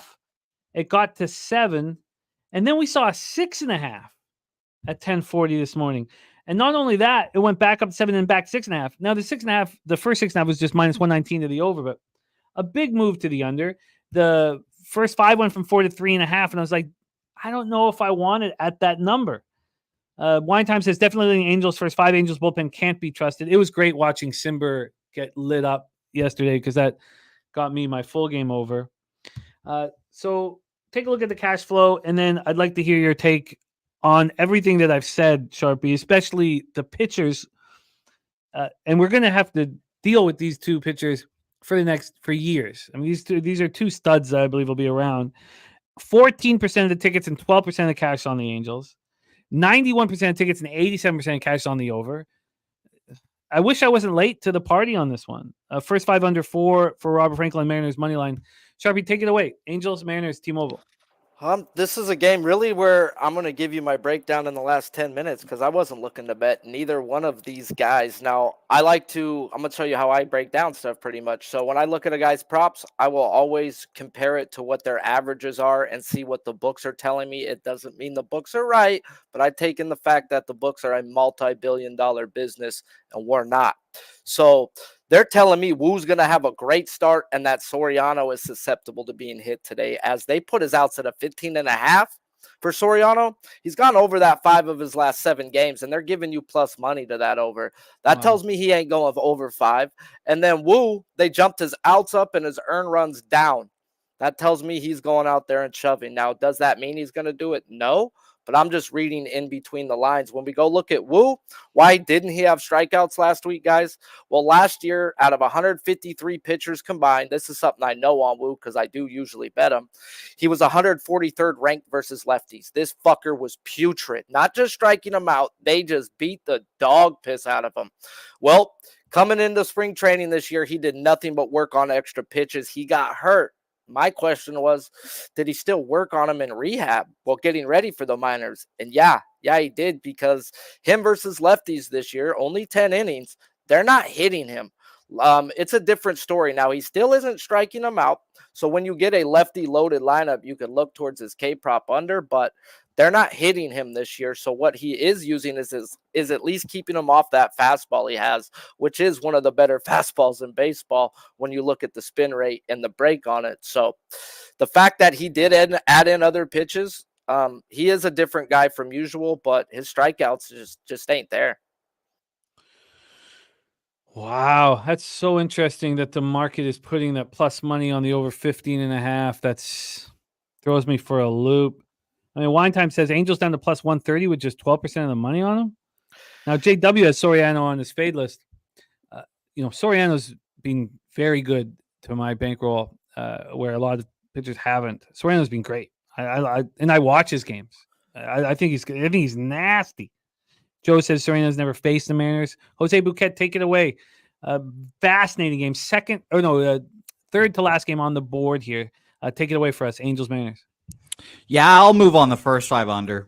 3.5. I got minus 120. Does it make me the most comfortable? No. But I'll trust Brian Wu, who's been solid this year against the Angels offense. It's just not that great. And same thing with Soriano. It seems like he's semi-susceptible today, but I guess I'm the scrub. I'd play the over on those outs as well, because I think he's going to have a decent start here. The Angels probably know. Ron Washington knows that their bullpen is garbage. And they have used in the last few days, there's only Simber and Suarez yesterday. So the bullpen is relatively well rested, but it's still not a bullpen that I think you can trust. So I took the first 5 under 3.5 minus 120. If it blows in by my face, that's fine. I like the market obviously as well. All the money on the over, and we're still going down. 91% of the bets, 87% of the money. So I like both pitchers. The market says under. I'll take the under. And real quick though, I don't bet Soriano, so I was digging more when you were talking, and he's never been higher than a 15.5 all year. So those outs are fine. I just thought that seemed low for a guy who's gone over 5 of his last 7, but they've never bumped him up there. So everything is pretty much where it should be, with his strikeouts up 1 because it's Seattle. So nothing was shady, even though I just thought they should bump it up because of how he was pitching when I looked at his game log. See, my thought process, Jose, was because I was late to this. I couldn't take the under 3.5 at minus 109 because I could have got a 4 at minus 119. But it wasn't even that. It was that I could have got the 3.5 at plus money. It was at plus money for a long period of time, and so I made the decision at minus 109 that I couldn't do it. And maybe I'm leaving money on the table, but we're not going to be late on these games soon. Soon it's just going to be only baseball, and we're not going to be late on any of these games. Jimmy, I'm going to tell you, I'm late on most K-prop lines because I wait for lineups. And if it's going to cash, it's going to cash. That's what I say, bro. Like, yeah, I might lose plus money on Cease and Barrios today, but if I get my lineup, I don't care if I got to pay 140. I'm still going to play it. But, it's like it's our cap, bro. Like sometimes, yeah, the market went with us. Yeah, so we were late to the party. I mean, unless it's bad for you because you track all your stuff, then I get it. But to me, it's like if it's going to cash, it's going to cash. Huh. And you have no concern because of that last start from Wu? I'm just off of Wu right now personally because I'm a strikeout guy, and he's not striking out lefties, and it's more like a matchup-based thing with him until he perfects his craft. Okay, but they're still not hitting him right now. When I look at, I think everybody's below 200 right now versus him, which is way different than what it was last year. So if he keeps getting better, which he should, as these are new pitches to him, yeah, I don't see why Wu doesn't go out there and do the job. Ugh. Okay. It's the other side that I don't bet on. I don't know much about Soriano other than what I just game checked him and pulled up as you guys were talking. See, like J Dub in the chat doesn't says him on his fade list. I think Soriano's fucking nasty. I think he's clearly the best pitcher on the Angels. Okay, I'm going to need more time with this one. Our guy Tom Miggins in the house. Levels play today. Astros team total over 3.5 at -129. Altuve home run at +550 for 0.4 of a unit, and Farley home run at +750 for 0.4 of a unit. Thank you for sharing that with us, Tom. Okay, Gerald Jones is having the best baseball season so far, capping early, firing my bets at 6:30 a.m. this year. See, Gerald Jones, I don't think that's early. To me, early is when you move it. I don't know, about 7 o'clock, 6 o'clock, 5. I mean, really, depending on what book. I mean, there are limits which don't affect a lot of us. Don't affect me. I think if you're moving early, you're moving at 4 p.m. the day before. But it is tricky. It is tricky. Leonard Porch Jr. saying, loving the baseball guest this season. Sharpie, Cab, TJ, great looks. Thank you, man. Okay, well, Jose's moved on the first 5 under 3.5. Maybe after what Sharpie said, I should just go in and do it. The first 3 is 1.5. And it's just +110 to the under. And BJ saying 7 a.m. is the perfect time because that's where you see the sharp side mostly. Yeah, because, I don't know about 7 a.m., but at least midnight, I think, is the perfect time because that's when the limits are lifted. And that's when you see the real sharp, the whales come in, the big sharp action. Eyeball 509 looking at the under. Okay, I'll spend more time on this. Let's roll to Sharpie's best bet spot. Colorado Rockies 20-35, 7-21 on the road at the LA Dodgers 36-22, 19-11 at home at Dodger Stadium in Los Angeles, California. And Jarek saying that 3.5 just moved to -125 at Bovada. We're at Dodger Stadium, Chavez Ravine. Let's take a look at the weather over there in LA. 64 Fahrenheit, 8.6 miles per hour to right field. Dies down to 6.4 miles per hour. Let's get the line history in for this one. This is sitting right now. The first 5 is sitting at a 4.5, -111 to the under. It hasn't moved since it opened, and this opened at 4:29 p.m. yesterday. So it's one of the few first 5s that came out very early. Full game here. We have Buehler and the Dodgers under 8.5, -114. This opened up at 8. Moved up to 8.5 at 8 this morning. Then dropped back to 8 for a cup of coffee again, back up at 8.5 at 10:01 a.m. So at this point, we have a half-run move to the over. It is juiced to the under, but that's, legit move to the over. And then on the money line here, we have Buehler at -335. Opened up at -281. I mean, I don't know what Jose is going to do with this because it's the 300 fade, but 54 cents of movement towards the Dodgers, and it's not stopping. When you look at the cash flow, the 84% of tickets, 87% cash on the over. It's moved a half run to the over. 95% of tickets, 98% cash on the LA Dodgers. Doug says Dodgers should dominate. BJ says Dodgers spot price is outrageous to bet, so he is passing. And Dakota Hudson is the issue, but he's coming off a great start at home. Surprising. 6 innings, 2 earned runs, 2 Ks, 1 walk, quality start. On the road, he's been much better than he's been at home in the thin air. On the road, he's 3.95 ERA, 210 opponents batting average. His K to walk ratio is ridiculous. 28 Ks and 28 walks on the year, 15 Ks, 12 walks on the road. Going up against Walker Buehler, who's 19 innings into his season, has allowed 5 home runs over those 19 innings, but 17 strikeouts and 3 walks. His great K to walk ratio, 4.26 ERA. Coming off a 3-1 loss at the Reds, he pitched well, 5 2/3, allowed 3 earned runs, 2 jacks, 4 Ks, and 1 walk. Rockies aren't hitting righties, 246, 687 OPS, and their bullpen's the worst in baseball. 5.24 ERA, 1.262 WHIP, 11 of 18 converted save opportunities, while the Dodgers versus righties smash 248, 759 OPS, 3.21 ERA, 1.09 WHIP from the bullpen, converting 17 of 24. Best bet time from Sharpie, who's 4-1 on the show with official picks. What is your official pick here, Sharpie? I mean, it's sure as fucking a Colorado Rocky pitcher, man. I don't know if they ever made any of my books. So we talking Walker Buehler, fellas, as he gets his shot at the Rockies, who over the last 15 days, they're not walking, only striking out 23%. I mean, that's bad, but pretty good for them with a bottom 10 isolated power. So let's go see who they seen that I would bet on in that time span. They seen Tristan McKenzie, 5 innings, 9 punch-outs. Aaron Nola went 6 innings with 5 punch-outs, yet both of those games were in Colorado. McKenzie's first game ever, so I won't touch a guy there. And Nola has had plenty of past history where it showed his pitch mix just don't play in thin air. So it's really nothing to take out of those 2 K props is what I'm getting at. Then a series with the A's and the Giants where Jordan Hicks went just 5 innings with 1 strikeout, as the back-to-back sinker baller didn't help him one bit. And that's who they seen in that time span, guys. Kind of hard to take away anything from those games. As 2 games past those numbers, we got Michael King putting up 7, Dylan Cease putting up 8. So there's action, guys, as their numbers are a little skewed and should be a lot worse. Now we have a division game, so we know there is super past history. And we have 5 of the 9 guys who are projected who have seen Buehler at least 6 at-bats, upwards of 51. And we have a career K percentage of just 23.5%. And that's why we get a 5.5, fellas. And I'm going to tell you it's skewed. Some of that, guys, is Blackman, guys. He's only struck out 8 of 51 at bats, with Bryant only striking out 3 of his 22. And Diaz only 1 of 6. As there's only 2 guys really that bring this K percentage up in McMahon and Rogers. And I'm still going to tell you I'm going to go over, because I'm going to tell you those numbers are fraudulent. Just give me a little longer. So I go run to the projected lineup, guys, versus his pitch mix as he throws fastball, sinker, slider to righties, fastball, cutter, knuckle, curve to lefties.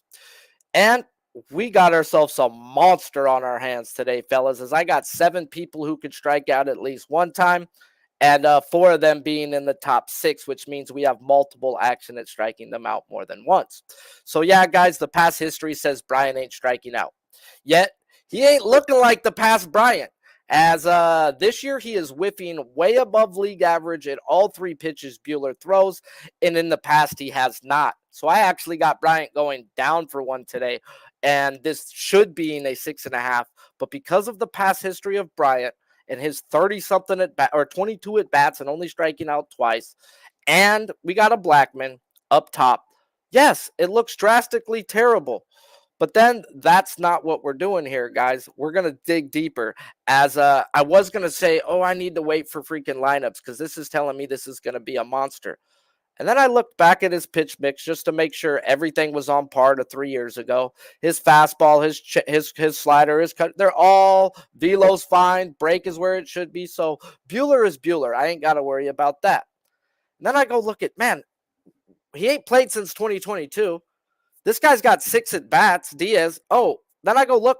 His last 4 games have been in fucking Colorado, where he ain't hit the 5.5 just 1 or 3 times. His shit don't play in Colorado. We're not in Colorado, guys, where he's had some of his best games versus the Rockies at home, putting up 16, 12, 11. Respectfully, you still got to go way back to 2020 and beyond. But what I'm getting at, guys, is it's Walker fucking Buehler day.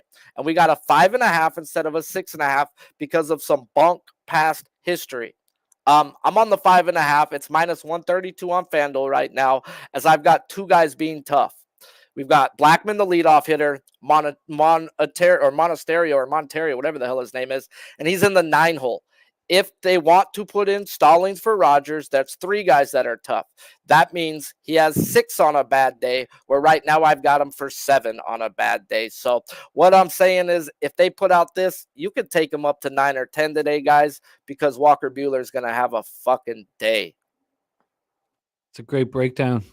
Walker Buehler with 5.5 Ks, minus 132, taking advantage of the poor numbers in Colorado, but they're in Chavez Ravine. That's a great breakdown. Jose Bouquet, Rockies, Dodgers, your thoughts? Yeah, everyone knows where I'm going. They'll probably be minus 300 through a whole series, so I'll be on the Rockies. Rockies full game for me.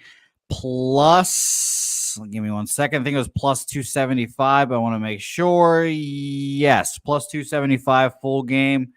Sharpie, I hope Walker Buehler shoves 8 no-hit innings, and then whatever slapdick comes in, blow the lead, Rockies win.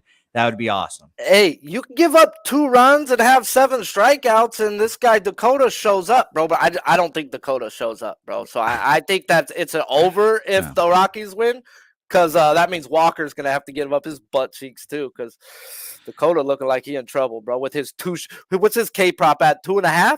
Oh, jeez. Yeah, well, fingers crossed for me here. I'll be on them all series as long as they're minus 300. Rockies. I don't care if Let's the go. Dodgers win in the regular season. Like, like when people were making fun of us because the Mets were winning, I was like, bro, shut up. Talk to me in October. And now those Mets fans are crying about Beatty and everybody being freaking kicked off their team right now. We'll still be there in October. So yap and fade them, though. Make your money. I don't. It's 162 games. The best teams in baseball win 60% of the time. You're going to make money fading them. Oh, that's great Agreed. stuff, Sharpie. Getting a lot of love from the chat. Sharpie, where can our cappers find you? You can find me in Tennessee or St. Louis. No, I'm joking. But yeah, find me on Twitter, guys, at Sharpie's Bets, or YouTube at The Odds Bunch. Today, we got 5 guys we're going to talk about later on the day, 3 p.m. Eastern. And yeah, you already heard 2 of the breakdowns. Hey! Oh, thank you. Thank you for sharing it with us, man. Thank you. And please support Sharpie. Big part of our channel and doing big things over at the Odds Bunch YouTube channel. Odds Bunch YouTube channel. All right. Yeah, it's fun watching him cap. Jose Bouquet, we have 1 game left on the card, and I have bet it. I am on the under 4 in this one. First 5 under 4 at minus 110. Stroh and Jordan Hicks. We talked about the lack of American black pitchers and American black players in MLB. And the last time we talked about 2 American black pitchers going up against each other, they both pitched phenomenally well. And Stroman cares about it. I don't know if Hicks does. I've not heard Hicks talk about it, but Stroman really cares about it. And I have a bias from the last time we watched this type of situation with 2 black American pitchers who just pitched spectacularly well against each other. And Stroman cares about it. And Stroman had his issue with Cashman. Stroman knows all eyes are on him, and he's comfortable with that. He's that kind of a guy.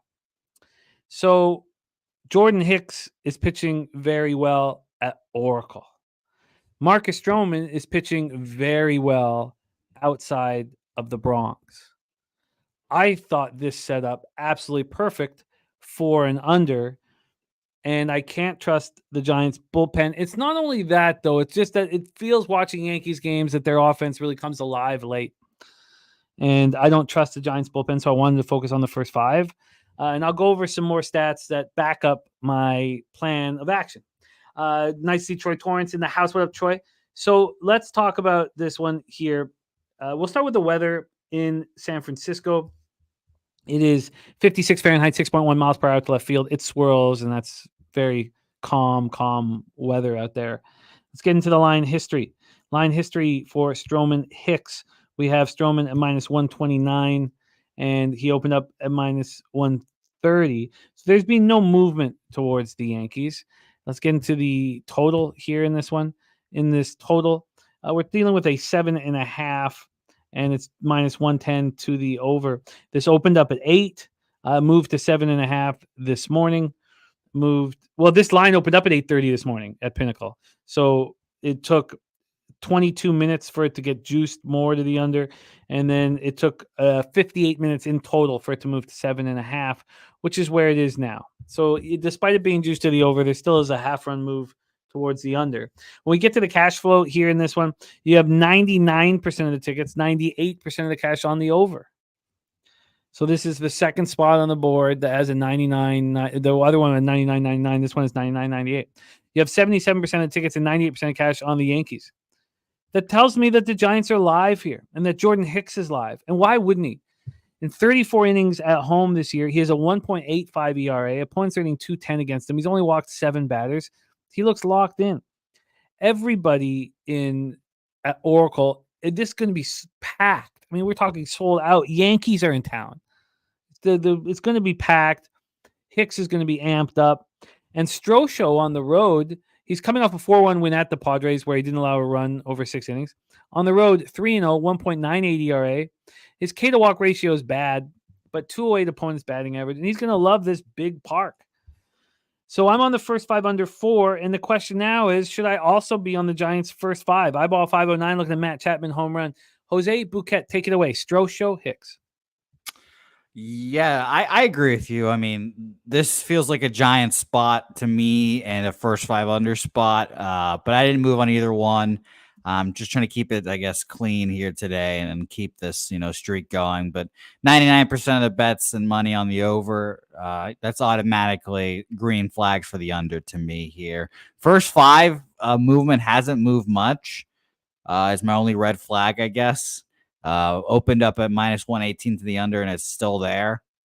Full game has moved a little bit, but it's just not enough movement for me. I agree. I like the unders in this game, but just concerned here that there's not enough movement on it. So no action for me. There was some buyback here, but this line, the first 5 came out at 8:30 this morning at Pinnacle. Within 3 minutes, there was 9 cents of movement to the under. Since then, there's been 2 more cents of movement.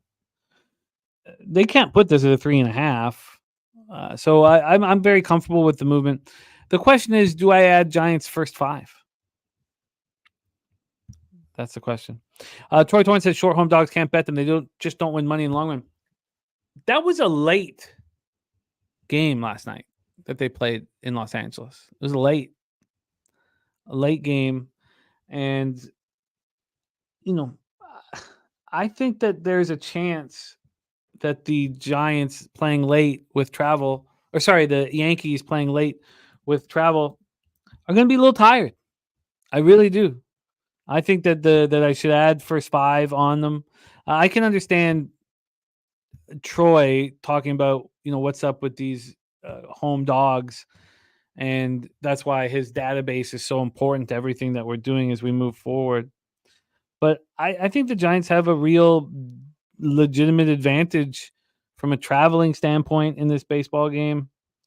They didn't play yesterday. They had a series at home and then a day off. They didn't travel. They didn't play. I mean, this sets up perfectly, I think, for the Giants. Perfectly for the Giants. So maybe what we should do is Sean says, do you know who leads MLB in on-base percentage? I don't. I'm trying to think of what the right answer would be. It'd probably be the Giants. Would be my guess. The way. I thought he was talking about player. But yes, no, you're right. If it's team, it's got to be.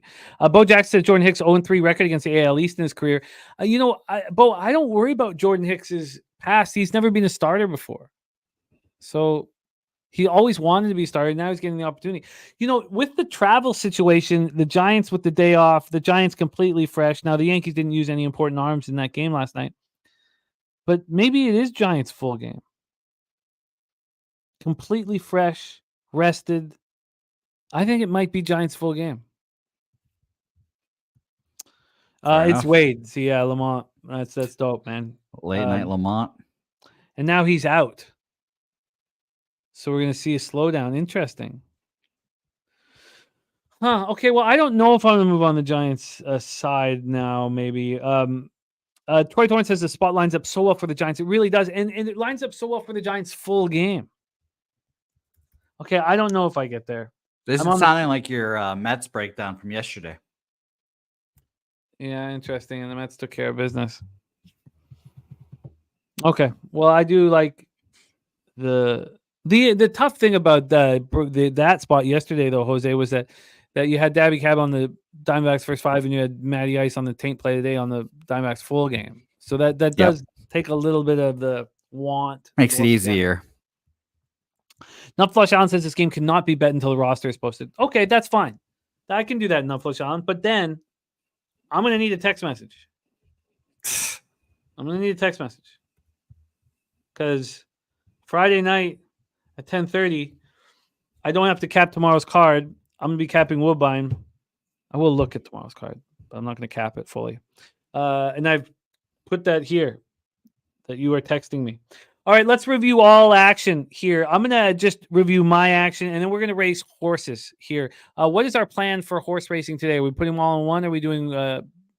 We'll do some sprints. So 3 heats, 30 seconds. We'll each call a heat, and then we'll go a minute or however long for the full hit. Okay, I like that. Sprints. Joseph Coleman says, "Do we have a pancake?" We may, but also you may be betting these. So let's Is review. that your version of a waffle? That is Jose's version. Let's Do you review like all pancakes better? Okay, fair here. enough. I'm going to do all baseball action. We'll do a full review of the whole show at the end. But Jay Smooth Balls play today. Stroh show over 4.5 Ks plus 108. Ron Crawford spreadsheet dog play today. Detroit Tigers. Morgan Spooner on the Orioles -1. Cleveland Washington over 8 and the Rangers -1. BJ's on the Cubs money line and the Red Sox money line. Then Jose may have WNBA. We will be all ears. We have the full Woodbine card. I'll share that. Thank you to Razor for sending that to us. Viper MB, Phillies -1, Cleveland on the run line, Kansas City money line, Dodgers -1.5, Milwaukee -1. Stacks play today's Mountcastle over 1.5 bases at plus 108. TJ's full card isn't the Canadian waffle just a trait? Wow. Yeah, I don't know. Isn't that just the French? I know we have a French province, but that just sounds so effeminate. It's a good question. Those are good question. Crepes. Pack of crepe eaters. We have TJ's full card. Now the lines have moved, but he's on Detroit, Boston under 8.5, Oakland, Atlanta under 8.5, Houston first 5 money line, Chicago, White Sox, Milwaukee first 5 under 4.5, San Diego money line, and LA, Seattle under 7.5. Or beaver tails. Thank you, Bo. Yes. So what is a beaver tail? Oh, it's that little flap of skin between your anus and your balls. Is that what we're calling it? I like that. I'm going to tell Helga about that today. Please do. And sure. I'll show her. All right. The Phillies team total over 4.5 at plus 104 is Daby Cab. And remember, the waffle is in play because whoever Cab bets between Harper over 1.5 bases and Seager over 1.5 bases is the waffle. So you fool, Cab. I'll find that waffle. I'll find that waffle. Think I can't find that waffle? I'll find that waffle. Now 19-4 on a 2-game losing streak. So maybe the magic's gone. Maybe we just want to back Cab on Philly bets. 7-0 on our show. Can you believe he's 14-0 on Philadelphia Philly bets this year? Right. Yeah, I think that is nuts. It's just funny. And I mean, I read it out. They're the best total team in the league so far right now. So we will milk this waffle. Lit picks. I'm a gamble till I die. Play today number 1. Phillies first 5 run line -0.5. Then for me, I'm on the first 5 under 4 in Arizona, New York Mets. Now I'm interested in the Blue Jays, but I need Falter to be announced in. And let's just see, is Falter announced in? Yeah. No, he's not. I just don't see how Falter's going to be announced in late. But yeah, that's crazy. Who the fuck are they going to throw? I don't know. This whole thing is very confusing. I'm on the first 5 under 4 -115 in Arizona, New York Mets. I do have interest in the Red Sox, but again, the play today for the dog play today is Detroit Tigers. Cabs on the Rangers team total over 4 -125. Now, Jose, I'd like you to do all yours after, okay? Because I don't have all of yours written down. I have most of them, but I think I might have missed a couple. I'm on Texas Miami first 5 over 4.5 -121, full game over 8.5 -115. Mikey Money's ribeye play today's David Fry at plus 165. Then I'm going to be adding the first 5 under 4.5 in Oakland, Atlanta, and Sears over 15.5 outs. Hopefully that juice hasn't changed too drastically. Lit Picks play today number 2 is the Nerfy in Braves A's, and Lit Picks is now a member, and Jose tailed that.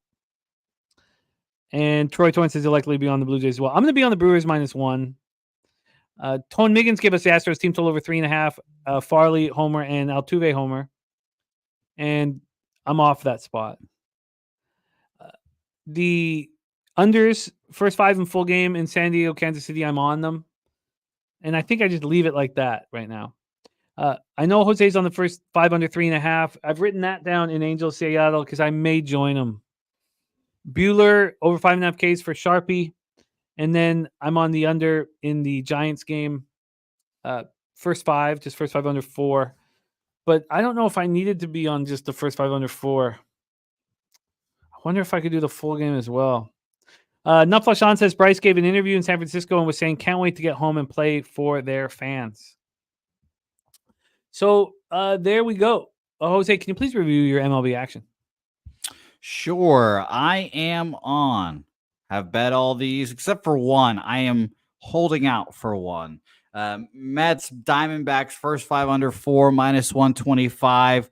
Rockies full game money line plus 275, minus 300 fade today. The Nerfy in Oakland, Atlanta, minus 135. Minnesota, first 5 money line, minus 110. The under first 5, 3.5 in Los Angeles, Seattle. And the only bet that I have not made, and I'm refreshing my local odds sheet just because I would like to bet it with my local there. Just bet it with credit, no problem.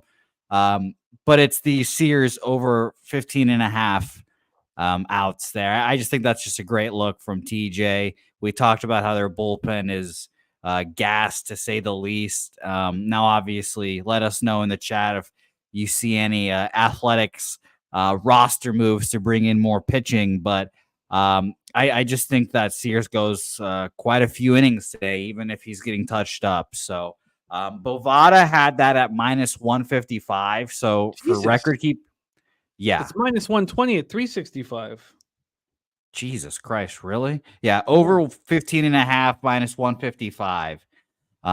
So and I don't believe Bet Online has it. I was looking at Bet Online. So let's see what Penny's doing with it. Because if Penny is, I'm gonna bet this right now. If Penny's got it juiced, we have JP Sears minus 158. I'm betting this right this very second. Jose, can you set up the first race and call it? Of course. But real quick, so I'm going to bet that, but for show record-keeping purposes, I'll make it official at minus 155, and then I'll tweet my picks out, and then if the line is different, you guys know, then my book has finally come out with the line. So, but yeah, that's for me, and shout out to TJ. It's a great look. Now let's get to the horses. We have three heats today. Top 3 advance, as always. We've broken them up, 25 and 26 members in each rate. Sprints here, 30 seconds for the rest of your lives here in the top 3 advance. No more waiting around here. Shout out to the gold members. We're racing in San Antonio immediately here. Fat Wally in this seat. Subhuman Gaucho, Matty Ice, Bo Jackson, Chosen One, Nunya, Rod Zawacki, Dutch, O'Brien, Palmer, Topset all in this mix. Justin McKelvey in the mix as well here. 13 seconds left. 11 seconds left. Bo Jackson in the lead. Rod Zeke making that 10-star play of the day famous again. Climbing. Here comes Browns Hughes as well. Rod Zeke going to take it home. The battle for third is tight, and it is Dutch Boy Fresh by a nose hair taking 3. So congratulations, Rod Zawacki of 10-star play fame. You are on to the finals. Browns Hughes is on to the finals, and Dutch Boy Fresh on to the finals here. So shout out to you all there. All right.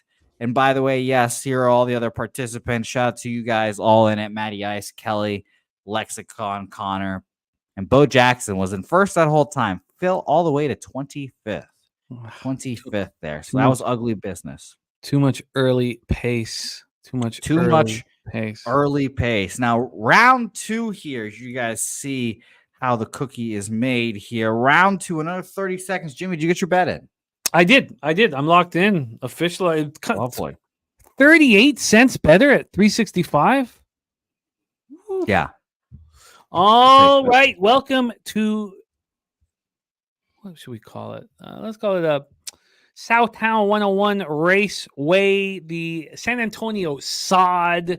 How many horses do we have in this one? This is 25 horses here. 25 horses there. I am in this one. Tori Coker, Old E. We got Jarek White. Jarek White now a member, a gold member. We thank you, gold members, so much. So it's a 30-second sprint. These 5 furlong turf sprints are madness. You'll know that when we gamble on horses, which we will be doing 8 days from now for the Belmont Stakes. Razor Sharp and I will be hosting all day, all night. Get your booze and get a lot of it. They are at the post. There you go. We are off There and we go. racing in San Antone. Ron Crawford coming out to an early lead. Old E also in business. And there's TJ. TJ looking very strong. Sean Pulliam in business. Jarek White moving forwardly. Jarek White in his first ever race is moving towards the lead. Can Jarek White get into the finals in his first ever race? That's the question. Big Show Pick's still there. Res Mob's there's JPZ for and Sammy Culver on his way moving to Delta, BC. Sammy Culver coming to the finish line. And Sammy Culver is going to get there. Can Jarek White get third or will Jeff Slaughter? And I believe it's Jarek White. It is Jarek White in his first ever horse race. Tori Coker, Sammy Culmer. Wow, great group of 3 cappers. Now, Jeff Slaughter doesn't get in, and it's too bad because he passes his money on to the next race. So there's $100 up for grabs in the second race. Nut Flush Allen finishing 11th. And oh god, Jimmy the Bag 17th was a no-show. Picks from Dave 18th, no-show. Jose Bouquet, I didn't even know you were in that race. Did you see yourself? Yeah, I knew I was there. I was the horse beside Jarek White, unfortunately. He just made me eat my own shit. Oh, delicious. Delicious indeed. Take us home here, JPZ. Yeah, that was not. It was not Flush Island. Oh yeah, it came 11th. Okay, Jose, call race 3 here for us. Who will be the last 3 members to get into our final race for all the cash and all the glory? Take us home, Jose. Yes, and shout out to Sammy. Sammy dropping a finally. Tori Coper's never even made it in the top 3 before. Oh, I had a boy, Tori, you're in. And Jarek White. Jarek's just happy to be here. Jarek's just happy to be here. I love being rewarded, man. That's dope, man. All right. Let's get after it. The last horse race, a fan favorite in this horse race. Crystal Nasty Craig. Nate at the top of your Crystal screen. Craig. I want Crystal Craig to finally find the glory. I find Craig. Nasty Nate's like those lovable losers, you know? I don't want if he wins one, it takes all the fun on his away. birthday. Oh, you're right. It's his birthday. Right. We should let him win one on his birthday, shouldn't we? I don't know. It's fun. Like his history is important, you know, and it's fun when you watch somebody lose and lose and lose some more. I mean, the Cubs losing. I never wanted the Cubs to win the World Series. Yes, that's hilarious. And Nunya, I can't confirm you did race in the first race, Nunya. I hate to break that to you, Nunya. But shout out to all you guys. The last race, top 3 advance to the finals. We're off and racing here. A lot of fan favorites in this mix. Director 97 at Dynasty here. Skunt Blaster, Daby Cab, Crystal Craig, an old nuke worker in front right now. What's going to happen here? 13 seconds left. Who's going to take it home? Mikey Money trailing nuke worker. Can nuke worker find the wire? Where's the wire? There's nowhere. Nasty Nate into the finals with authority. Gun Blaster and Little Domo wants more money. Birthday. Nasty Nate on his birthday delivering. What a fall from grace by Nuki, baby, man.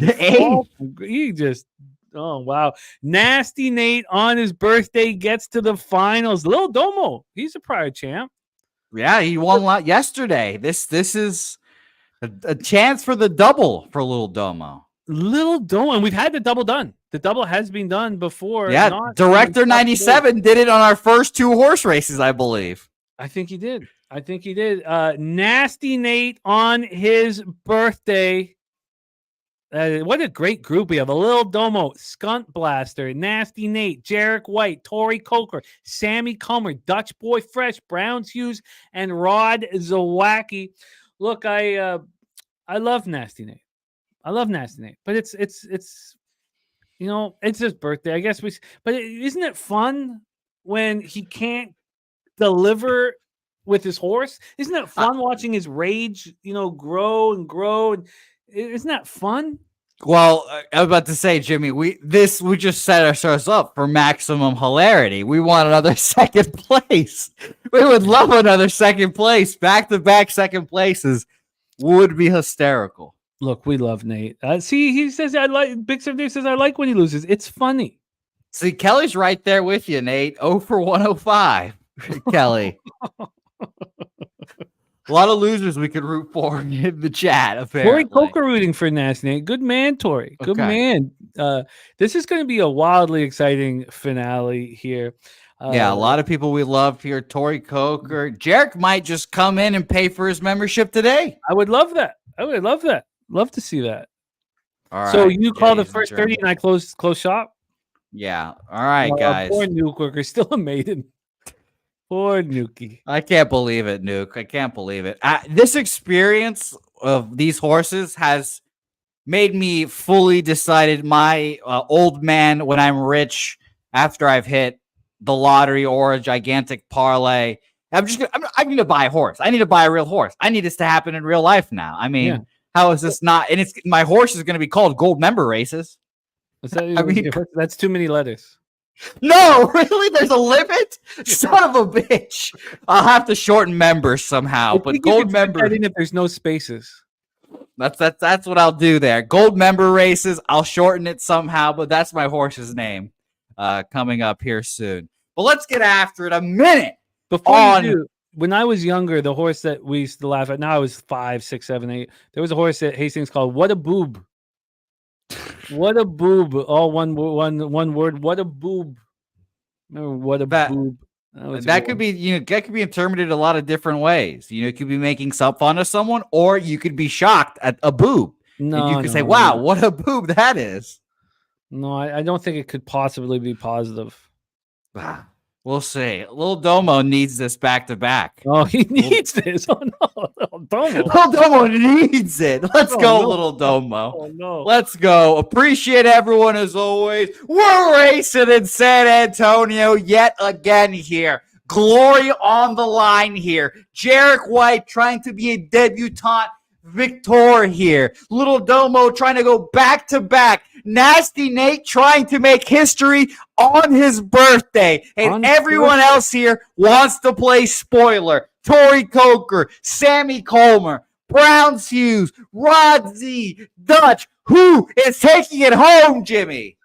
And here comes Nasty Nate. Forward. Oh, Jarek White has another gear. He switches leads. We thought Jarek White was done, but Jarek White is back in this race. A tightly bunched group. Dutch Boy Fresh. Sammy Coleman. Lil Domo hanging around. Rod Zawacki trying to get involved. Nasty Nate is not moving in the right direction. The Nasty Nate got some horse in him because now's the time.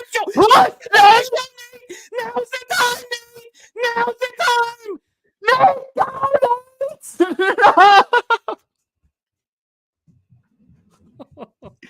Just nothing for you. Zawacki. Rod Zawacki. Now, Rod Zawacki is winning his Rod Zawacki, he's not foreign to big wins. Do you know, Jose, that he, not long ago, I would say 4 years ago, picked up $100K on a scratch and win. On a scratch off? Yeah. Rod, buddy, let's go buy some scratch offs together. That sounds like a fucking great time. He picked up a smooth hundo K.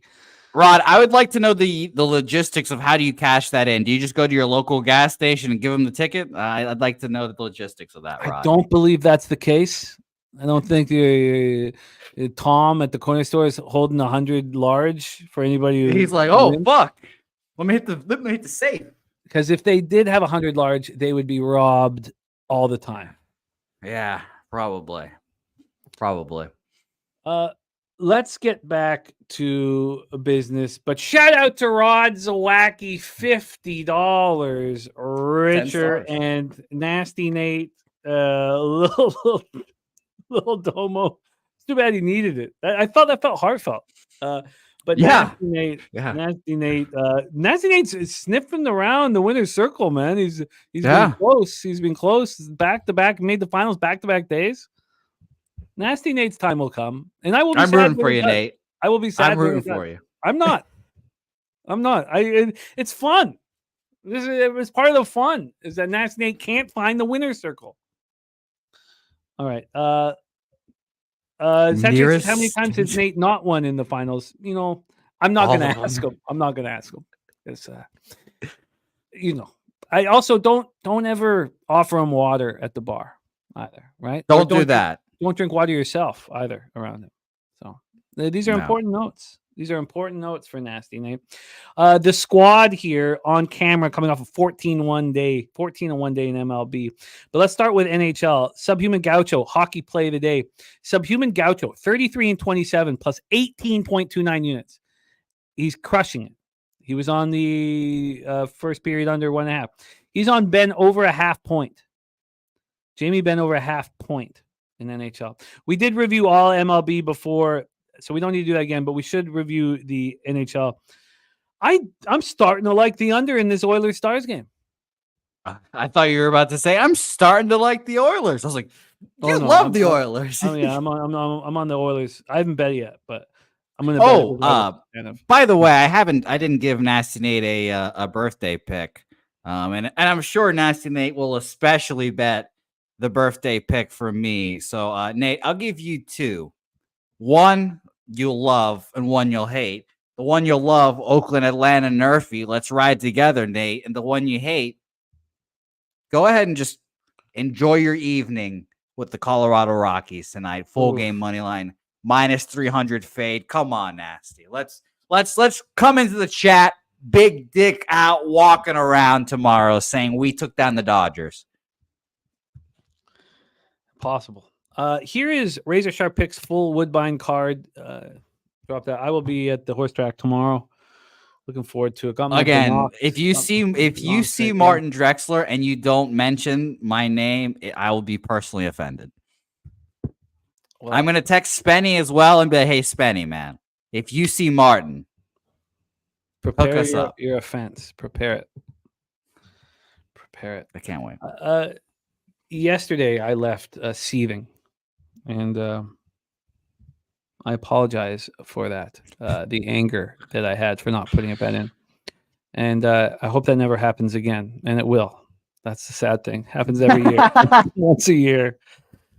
Oh God. But I'm just so thankful for the opportunity to cap with you guys, and can't wait to be back in action again next week. We have some new shows, new live shows that we're going to be dropping here. So we're going to get a chance to rock together live and have drinks together live. We will start with game one of the NBA Finals on Thursday night. And on that Thursday show, LJ from H-Town makes his long-awaited triumphant return to the show. So Thursday the 6th? That's game one of the NBA Finals. So we'll have a live bet show for game one. You'll see me, obviously. You'll see me during that live bet stream. As you guys know, I'm very emotionally invested now because I fucking hate Kyrie Irving. I like him. I started to like him. I mean, the guy, what a fucking loser. No, he's not. Look, people can have issues. He's raising a family and doing a great job at it. And who cares if he's a flat earth or any of that? Kid is the right coach for him, and he's showing that he's worthy beyond measure. I love what he's done this year. I love watching him out there. He's smooth as silk, man. I can't wait to see him crying at the end of this season. Jarek, I'll be coming to Dallas when the Celtics are up 3-0, and that Friday game 4, those tickets are going to be hopefully cheap, and I will hopefully be up there for that. I can promise you will find Jose in front of the stadium, not inside it. Yeah, Jarek, worst case, you'll find me outside of the stadium with all the Dallas fans, like the Maple Leafs thing, and I'll be the one guy in Celtics gear like, yeah, fuck you guys, and I'll probably get jumped. I'm hoping for some cheap tickets to the NBA Finals. I'm going to get a discount here. NBA Finals. God. Hey, my Venezuela versus Jamaica tickets only cost me my fucking 3 toes, so. Were they really expensive? They're like $150 each. $300. I was like, what the fuck? No one cares about. Yeah, I'm like right behind the goal, which is nice. That's great. That's worth it. I mean, that's gonna be awesome. And by the way, Reaver and anyone else in Austin, if you guys want to hit us up end of June, it's gonna be fun. I'm gonna be buckled. Jarek White's got your back, so that's helpful. If you're gonna go out there and you're green, that's helpful. Good, Jarek. I need some muscle. I know Daby Cab. Let's be honest. Daby Cab is not gonna watch my back. He'll sit there, laugh, and record. Yeah, probably. Nothing wrong with that. Nothing wrong. No, hey, I know. If I was surprised at that, I would be more offended. I know it's going to happen, so why would I be mad? We want views. We want views. That's all. We want views. That's why when we were in Miami for Low Bag Summit of Champions, they're like, there are bull sharks out there. Don't go swimming. I said, pull out your phones. I'm going for a dip. Yeah. And if I die, swimming. I die. Yeah, and everyone's gonna love it. Everyone's gonna love it. I mean, that would just Exactly. It's hilarious. And I tried to do it up nice. Well, I can already imagine the title. Celtics fan gets jumped by 60 Mavericks. It'd be great. I like that. Yeah. Maybe we can make it somewhat, sexual, so guys and gals can, look at the title and be like, "Wow, what?" It could be like 1 Celtic, 5 Maverick gangbang, and then people will be interested immediately, and then they'll just find out I'm just getting my ass kicked, and then at some point they'll lose interest suddenly. Again, I don't think you need the rape connotations. No, I didn't say rape. There was no rape here. It was consensual. It was a gangbang. It was consensual here. Okay, consensual gangbang. Okay, you gotta have that in the title. That's gotta be part of it. Okay, good. Thank you. See, this is a live workshop, guys. This is the behind the curtains peek you guys want. Here we are. Let's close these curtains and put a bow on this. I've got action to put in, but I bet the Sears in the first 5 under 4.5. I've got to pick up Ella and I'll bet the rest later. But I will tweet out those two here in a second. And hope for fists and not for guns. We played in San Antonio. Well, we live in Texas, obviously, Preston. You know how that goes. Yeah, it's a it's a little clappy out there. But Kanuka says name your horse consensual gangbang. That's a winning horse right there. That's a fucking winning horse. Thank you all of you guys. Tori Coker, Nuke Worker, Doug, Preston Ekdahl. Don't forget Zang Wilder. It's on our YouTube page right now. Preston being eating. Lil Domo, Bo Jackson. Oh, he just cashed the Nerfy. Beautiful. Early Nerfy. What game? What game, Domo? Cubbies game's on. Cubbies game has started. Oh, okay. I thought that game started a while ago. That's Bo Jackson and Nasty Nate. Happy birthday, man. Happy birthday. We love capping with you. Love hanging out with you in person and capping with you every day, man. It's just, your money in the bank. So if everyone can give some love to Nasty Nate as we put a bow on this. But thank you to all of you guys. It's truly. I'll listen to some Wu-Tang tonight for you, Nasty. Kelsey, O'Brien, Palmer, Saturated, Joseph Gomez, picks from Dave, Kelly McInnes, Troy Torrance. Thank you guys. For being Can I ask you a stupid question? Yeah.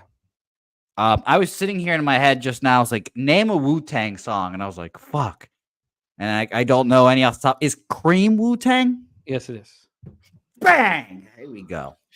Cash rules everything around me. Cream. I thought you could have told me that was Biggie and I would have believed you, but I got it. So no, you're in business. Good. You're in business. You're going to do really well at the next gangbang. Be really popular. Really popular. I try. On behalf of all of us, Pop Sports Radio, thank you for being a part of this show. Now let's go get their cash. We're coming off a really strong day, although we were way off in the basketball game. Coming off a real strong day, but now it's time to leche. Jose, thank you for everything you do for us, my friend. I love capping with you, and thank you for all that you do behind the scenes. Let's go out there and get that cash. Let's lecheria. Leche. Hey, los bookmakers.